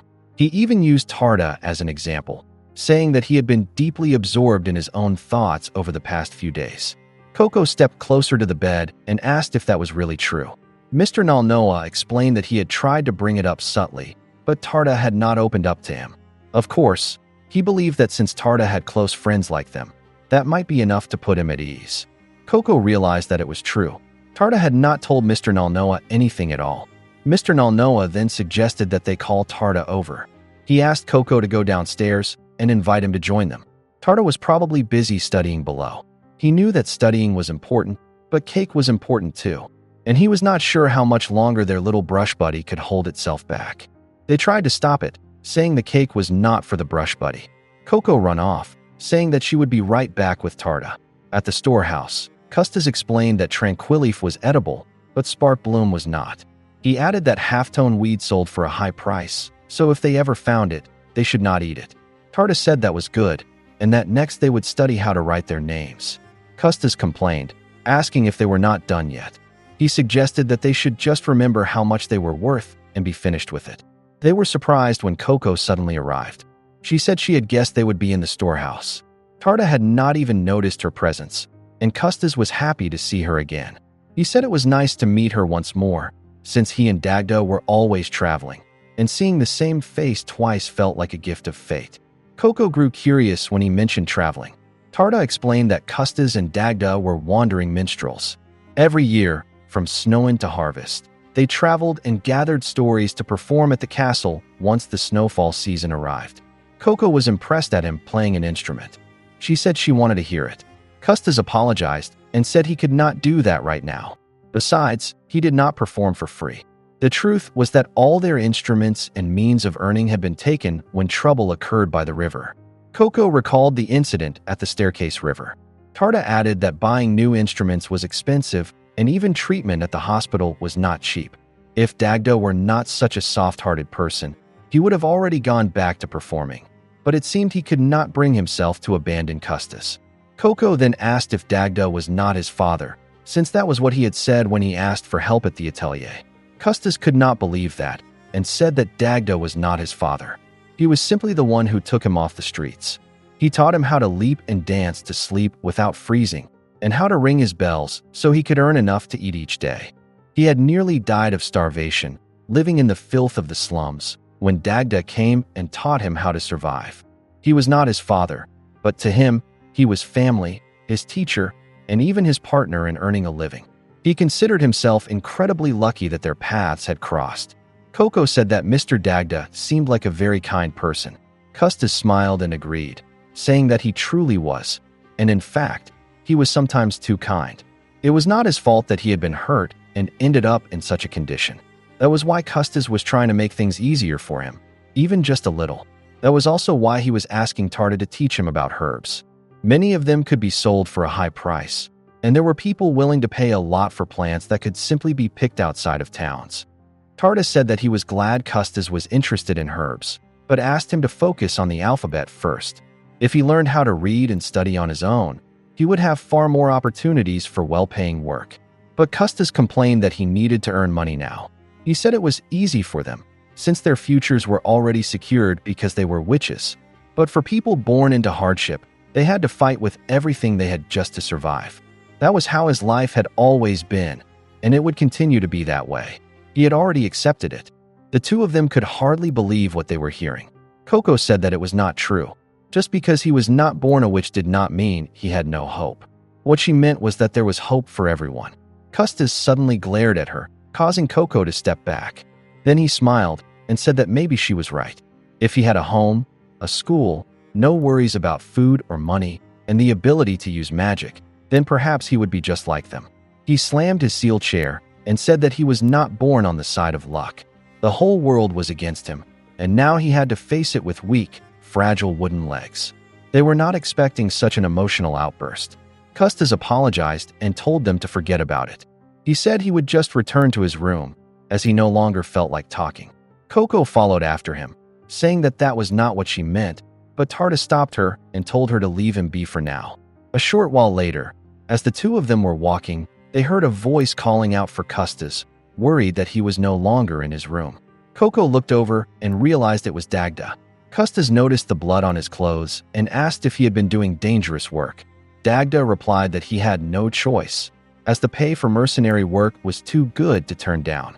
Custis embraced him and pleaded for him to stop, asking why he was risking his life for his sake. He told him to just leave and abandon him instead, but Dagda hugged him back. Meanwhile, Coco and Tarda remained hidden, listening to their conversation. Tarda peeked out and said that it made him think, because the cobblestones roads in Calne were extremely slippery. Coco found that strange at first, but then noticed it as well. There were many slopes, steps, and ditches. Tarda added that even for someone walking normally, it was easy to stumble there. He pointed out that roads built for people were not suited for a seal chair. It was like poison apples and silver wash, things that simply did not mix. Coco thought about it and asked if that was why he was studying herbs, if he was doing it for Custis. Tarda replied that he had promised to help him walk again, but that was all he could do for him. He had only reached out his hand to him once, and that was it. He might not fully understand what Custis was feeling, but he knew exactly how he does. He knew what it felt like to have no future ahead, to feel like there was nothing left you could do. It hurt deeply, and it made you feel powerless. Coco agreed and remembered her younger self. She knew that feeling all too well, the desire to change things no matter what. She reached out and held Tarda's hand, surprising him. She told him that they should change it. They should change what they could. That was what magic was. It was the power to change even a small part of the world around them, for better or for worse. They might not be able to change Custis himself, but they could change the world around him. If the world felt like it was against him, then they would change it into a place where he belonged. Meanwhile, Dagda could be seen sitting with his head lowered, resting, while Custis lay in his hospital room. Back at the Atelier, Kifri and his apprentices were puzzled when they noticed Coco hurriedly eating her meal. She quickly finished her food, cleaned up after herself, and thanked them for lunch. Without wasting a moment, she ran off, saying that she would open the window way. Kifri allowed her. It turned out she was going to pick up Tarda. Soon after, Coco excused herself again, this time saying that they were heading out. Tarda greeted Kifri, saying it was nice to see him, and Kifri had no choice but to let them go. He noticed that Tarda had been visiting quite often lately, making him wonder what sorts of games they were up to. Riche explained that they were not playing. Tatia added that they were designing a new spell, which was what Coco had told them. Kifri had not expected that. That must have been why she was so excited. He grew curious about what kind of magic they were working on. Agat also wanted to find out. Outside, the two of them already looked exhausted. Tarda said that there was no way they could come up with a spell that could change the world. He wondered how they were supposed to pull something like that off. He lay down on the grass and admitted that they had been trying for 3 days, and he had already run out of ideas. Coco replied that they still had a few good ideas. She showed him the carved legs of the seal chair. They had planned to place seals of crushing underneath so that whenever it passed over uneven ground, each step would turn the bumps into smooth, even sand. Tarda scratched his head and said that about that idea, he had carved it to match the front legs of Custis's chair, but he was actually glad he had not wasted time making all 4. It would end up crushing the floors and cobblestones in town. He also doubted it would work well in mud or during rain, and any stairs it tried to climb would likely be destroyed as well. He thought they should try something else. He then asked Coco about her idea, since it seemed promising. It was the spell that would automatically turn stairs and walkways into slides. It sounded useful and even stylish for travel. Coco closed her eyes and said that the problem with that was that there were too many kinds of stairs in the world. It also would not help with the bumpy roads found outside towns. Because of that, they both lay back down in exhaustion. They admitted that it was difficult to think of every possible scenario. Coco confessed that even though she wanted to change the world, starting from wherever she could, what they were capable of was still not enough. She could not even imagine how massive a spell would be needed to change every road in the world. Tarda slowly sat up. Tarda said that the roads they had now existed because people in the past had laid down stones one by one so others could use them. And if those who lived long ago were able to do that, then surely it was possible to improve them so they could be useful for everyone. Coco wondered why the witches of old had not done that from the beginning. Tarda replied that there was no reason for them to. They were witches, after all, and walking had never really been a problem for them. There were many obstacles in the world that a person would never notice unless they were directly affected by them. Of course, the true purpose of magic was to ease the burdens of others. So perhaps they simply needed to try harder to understand how they could do that. Coco suddenly fell deep in thought because of what he said about walking not being a problem for witches. Tarda was surprised when she repeated those words. She grabbed him and said that walking was not a problem for witches, and because of that, maybe there really was something they could do. Using her sylph shoes, she said that with a spell like that, they might be able to make possible what they once could not do. Soon after, they returned to the Atelier and announced that they were back. Tarda greeted Kifri again, saying it was nice to see him. He then told Coco that he would head home and try out their idea, while Coco said she would go to her room as well and that they would see each other again tomorrow. Coco informed her master that she would close the window away, and he agreed. Arujo wondered aloud whether that had been Coco and Tarda or a volley of arrows rushing by. Kifri, on the other hand, said that they must have come up with something truly remarkable. When Agat asked how he could be so sure, he replied that it was simple. They only needed to look at their faces. Those expressions were the same as witches who could not wait to begin creating something new. When Coco returned, Kifri told her that if she needed anything at all, she should just say so. She expressed her heartfelt thanks to him. Meanwhile, Agat remained quiet, lost in thought. That night, while Agat was busy drawing, she noticed Coco had fallen asleep at the table behind her. She approached with a blanket in hand, intending to cover her. However, she suddenly stopped and questioned herself. It was Coco's problem if she fell asleep at her desk, so why should she be concerned? Because of that, she folded the blanket back. But then she noticed something. She stepped closer to Coco's desk and wondered if she had not already moved past things like this. Why was she still practicing such basic spells? In the end, she quietly placed the blanket over Coco as she slept soundly. Meanwhile, Tarda returned to the hospital. He realized he had not seen Custis since their heated conversation and wondered if he was still upset. Suddenly, Custis appeared behind him in a hurry, calling out to him and saying he was glad he came. He had been worried that Tarda would not return. Tarda smiled and said he was glad to see him too. He handed something to Custis and explained that it was a spell he had made just for him. Custis looked at it and asked if it would restore his legs. Tarda was surprised and clarified that it did not work that way. Magic was not meant to heal the body. Custis questioned that, saying that if it were, then why did sick and injured people still exist? Tarda explained that even if they could not change him to fit the world, they could still find a way to make the world adapt to him. Just like how he found a way to change how the world reaches his eyes. Custis asked who would even try to change the world for him. Tarda told him not to take it the wrong way. It was for his sake, but also for his own. Custis had shown him which parts of the world were painful, and because of that, he had become aware of things he had never noticed before. Now that he had seen it, he could no longer look away. If he ignored it despite knowing he could help, he would only feel miserable. Because of that, he asked Custis to work with him. He wanted to help him, so he asked if it would be alright if he gave something back to him this time. Custis suddenly laughed, saying that everything felt so backwards that he no longer knew who was helping whom. He told Tarda to listen carefully. The only reason he was still alive was because of people like Dagda, Coco, and him. There was something special about people who reached out their hand to help others, and all his life, he had only ever been on the receiving end of that kindness. So if Tarda was saying that he could finally offer that kind of help himself, then maybe that meant he could become special too.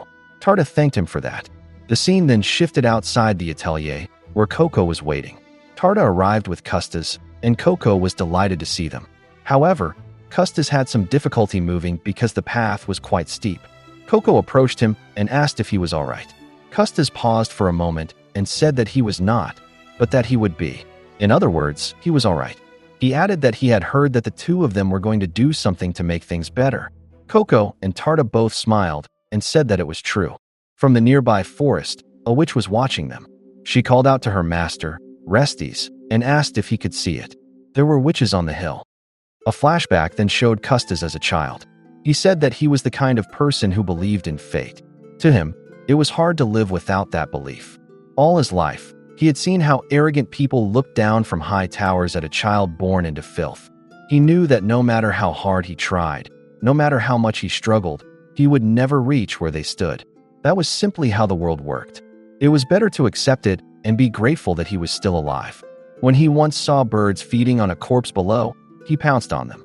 That was his life, the hand that fate had dealt him, or at least, that was what he believed. One day, as he walked, he heard music and followed the sound. That was when he met Dagda.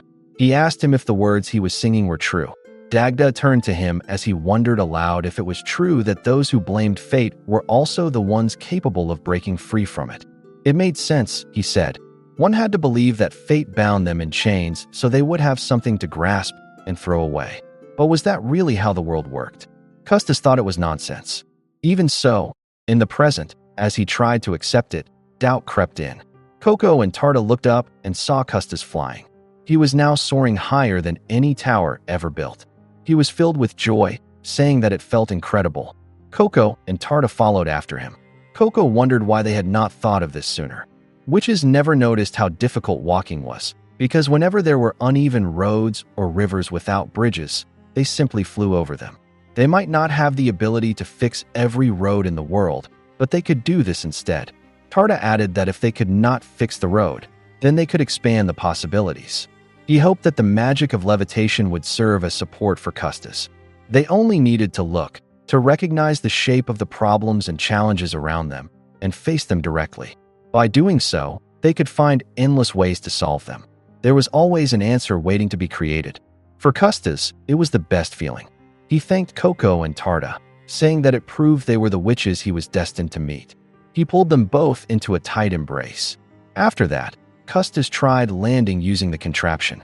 He noticed that it still seemed to keep him floating even after he touched the ground. Tarda explained that if he wanted to descend properly, he should use the windreel stave. He had made it from the spare legs of the seal chair. It had a small trigger, and when pulled, the wind would be redirected outward through the tip. He could also use it to change direction while in midair. Custis was amazed. Coco added that they called it a wing cloak. The fabric carried a special spell that repelled rain and dirt. However, he needed to be careful because if it was torn or burned, the magic would disappear. She watched him closely and asked if it felt all right, and if there was anything he wanted to adjust. Tarda admitted that everyone experienced things differently, so they wanted him to test it himself and tell them what needed improvement. Custis thought for a moment and agreed. He said he would help them test it. He took off again, telling them to wait while he tried it once more to check everything. While they stayed below, Tarda complimented Coco, saying it was impressive how she had hidden the levitation spell within the inner lining. Coco replied that she thought it was better that way, keeping it subtle. When Tarda asked about the other markings, wondering if she had blended them in as part of the design, she confirmed that she had, shaping them to resemble bird feathers. At that moment, Dagda arrived and greeted them. Coco grew nervous. Dagda mentioned that the doctors had told him they had stepped outside. He then noticed Custis flying while he walked forward. The two of them could not answer immediately. Tarda explained that it was not as dangerous as it looked. In fact, he and Coco flew at that height all the time. Coco agreed, saying it was even safer than what they usually did, and that the cloak would help prevent accidental falls. Dagda said that it was all right. He was not going to scold them. Instead, he wanted to thank them. Coco did not expect that. Dagda said that he owed them for this. They had brought the miracle of magic to Custis. He had been worried about him lately, because his smiles had seemed forced. He had not seen him this genuinely happy in a long time, and he was grateful to the two of them for bringing that back. They had not expected to hear that. A few moments later, Custis suddenly embraced Dagda and asked if he had seen it, if he had watched him. He said that he was free now. Dagda replied that he had seen everything. Custis had been free like a bird, like a wyvern sailing through the open sky. When Custis landed, he tried writing something on the ground. He wrote his name, along with Tarda's and Coco's. Dagda was amazed that he had learned how to write, saying that he now knew more than he did. Custis was delighted, and even Tarda was impressed, saying that it was perfect. He realized that Custis had been studying on his own. Custis explained that when he stopped going to the hospital, he suddenly had a lot of free time. He also had something he wanted to tell them, so he spelled out the word sorry on the ground.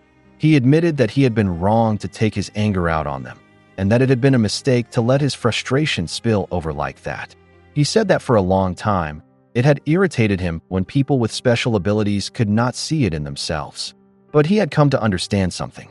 They had not chosen to be born that way, just like he had not chosen his own circumstances. They were born into this world as witches. They did not choose their fate. Because of that, he apologized to Coco. Coco was surprised, because she knew the truth but could not tell him. Custis then took flight again, full of joy. Not long after, they prepared to leave. As Tarda waved goodbye, he shared that they would also be leaving Kaun. Now that Custis could move freely again, they had decided to continue their journey. However, Coco remained silent. Tarda then asked if she thought he should have taught Custis more, not just about herbs or reading. There was a part of him that wondered if he should have taught him how to use magic as well. Coco was startled by that. Tarda continued, saying that if Custis had learned to cast spells, he could have fire even in the rain, clean water even in the desert, and he would no longer have to worry about hunger, cold, or wild animals. Not just during their travels, but for the rest of his life, he could have benefited from magic. He knew that their principles were supposed to be absolute and unbroken, but he was no longer sure if they were truly right. To him, it seemed that those who desperately needed to change the world were the ones who deserved the power to change it the most. He left, and Coco was left alone. As she stood there, she fell deep into thought, realizing that what Tarda had said sounded just like the words she had once heard from someone completely different.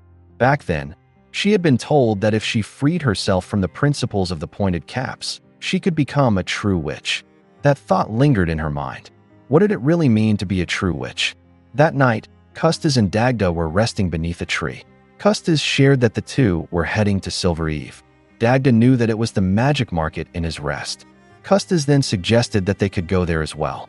He admitted that he felt bad leaving without properly thanking them. Dagda agreed, saying it sounded like a good idea, especially since they could perform songs about witches at the festival. Custis brightened up at that and said it was settled. He could not wait anymore. But in that very moment, an arrow suddenly shot through the air and struck directly into Dagda's back. Custis froze in shock, unable to believe what had just happened. He rushed toward him, confused and panicked, asking what it was and if he was okay. Then, the ones responsible slowly approached. They declared that they had finally caught him. They said Dagda had been ambushing thieves in that area, stealing their loot for himself. One of them even mocked him, calling him a lousy wannabe mercenary. Hearing that, Dagda urgently told Custis to fly away, to go high up where the arrows could not reach him. Custis resisted, unable to leave, but Dagda kept urging him to go. One bald man, gripping his sword, asked if the boy even knew how Dagda made his living. Or maybe, he said, Dagda was just trying to profit off the boy too. A contraption like that, he added, would surely fetch a high price on the black market. He did not care too much for handling whelps, but the boy himself would probably sell well at an auction. Dagda shouted again, ordering Custis to leave immediately. He told him not to come down until he said it was safe. Custis could not accept it, but he had no choice. As he lifted into the air, tears streamed down his face, unable to process what was happening. Below him, Dagda stood alone, facing the bandits. A few moments later, a witch arrived at the scene. She spoke to her master, Restes, saying that they had reached a site of the conflict. Blood had been spilled everywhere, and many had already died. Custis, still in tears, noticed them. Restes then replied that not everyone there had lost their life. Dagda, though badly injured, was still alive. Hearing that, Custis immediately looked toward them and recognized the hat the witch was wearing. He asked if she was a witch. The witch then said that if the man was still alive, then they should help him. She asked permission from her master, and Restes responded through the orb on her staff that it was fine. After all, it was their duty. Custis was confused. What could they possibly do? Witches could not heal injuries. That was what they always said. But the witch replied that it was a lie spread by false witches. There was a way, but it was intentionally being suppressed. Those who chose not to help were the ones truly lost. Meanwhile, in another place, a bottle of ink suddenly fell and shattered. It was Coco who had dropped it. She quickly apologized, saying it slipped from her hand and fell straight to the floor. When Kifri asked if she was hurt, she said she was fine, but the bottle was not. Kifri calmly told her not to worry. They could simply rewind time for the ink pot. When he did, the bottle returned to its original state. At the same time, it was shown that the same thing had happened to Dagda. The witch who saved him introduced herself as Onii-Chan. She said she served Master Restes, a witch who offered help in its fullest sense.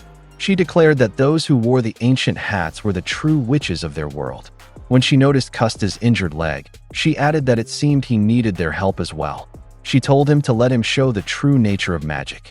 A miracle, one that could grant whatever the heart desired, as long as one gazed upon the stars. Back at the Atelier, Kifri handed the restored ink pot back to Coco. Though it had been reversed, the crack remained. Coco quietly stared outside. Something about it did not feel right.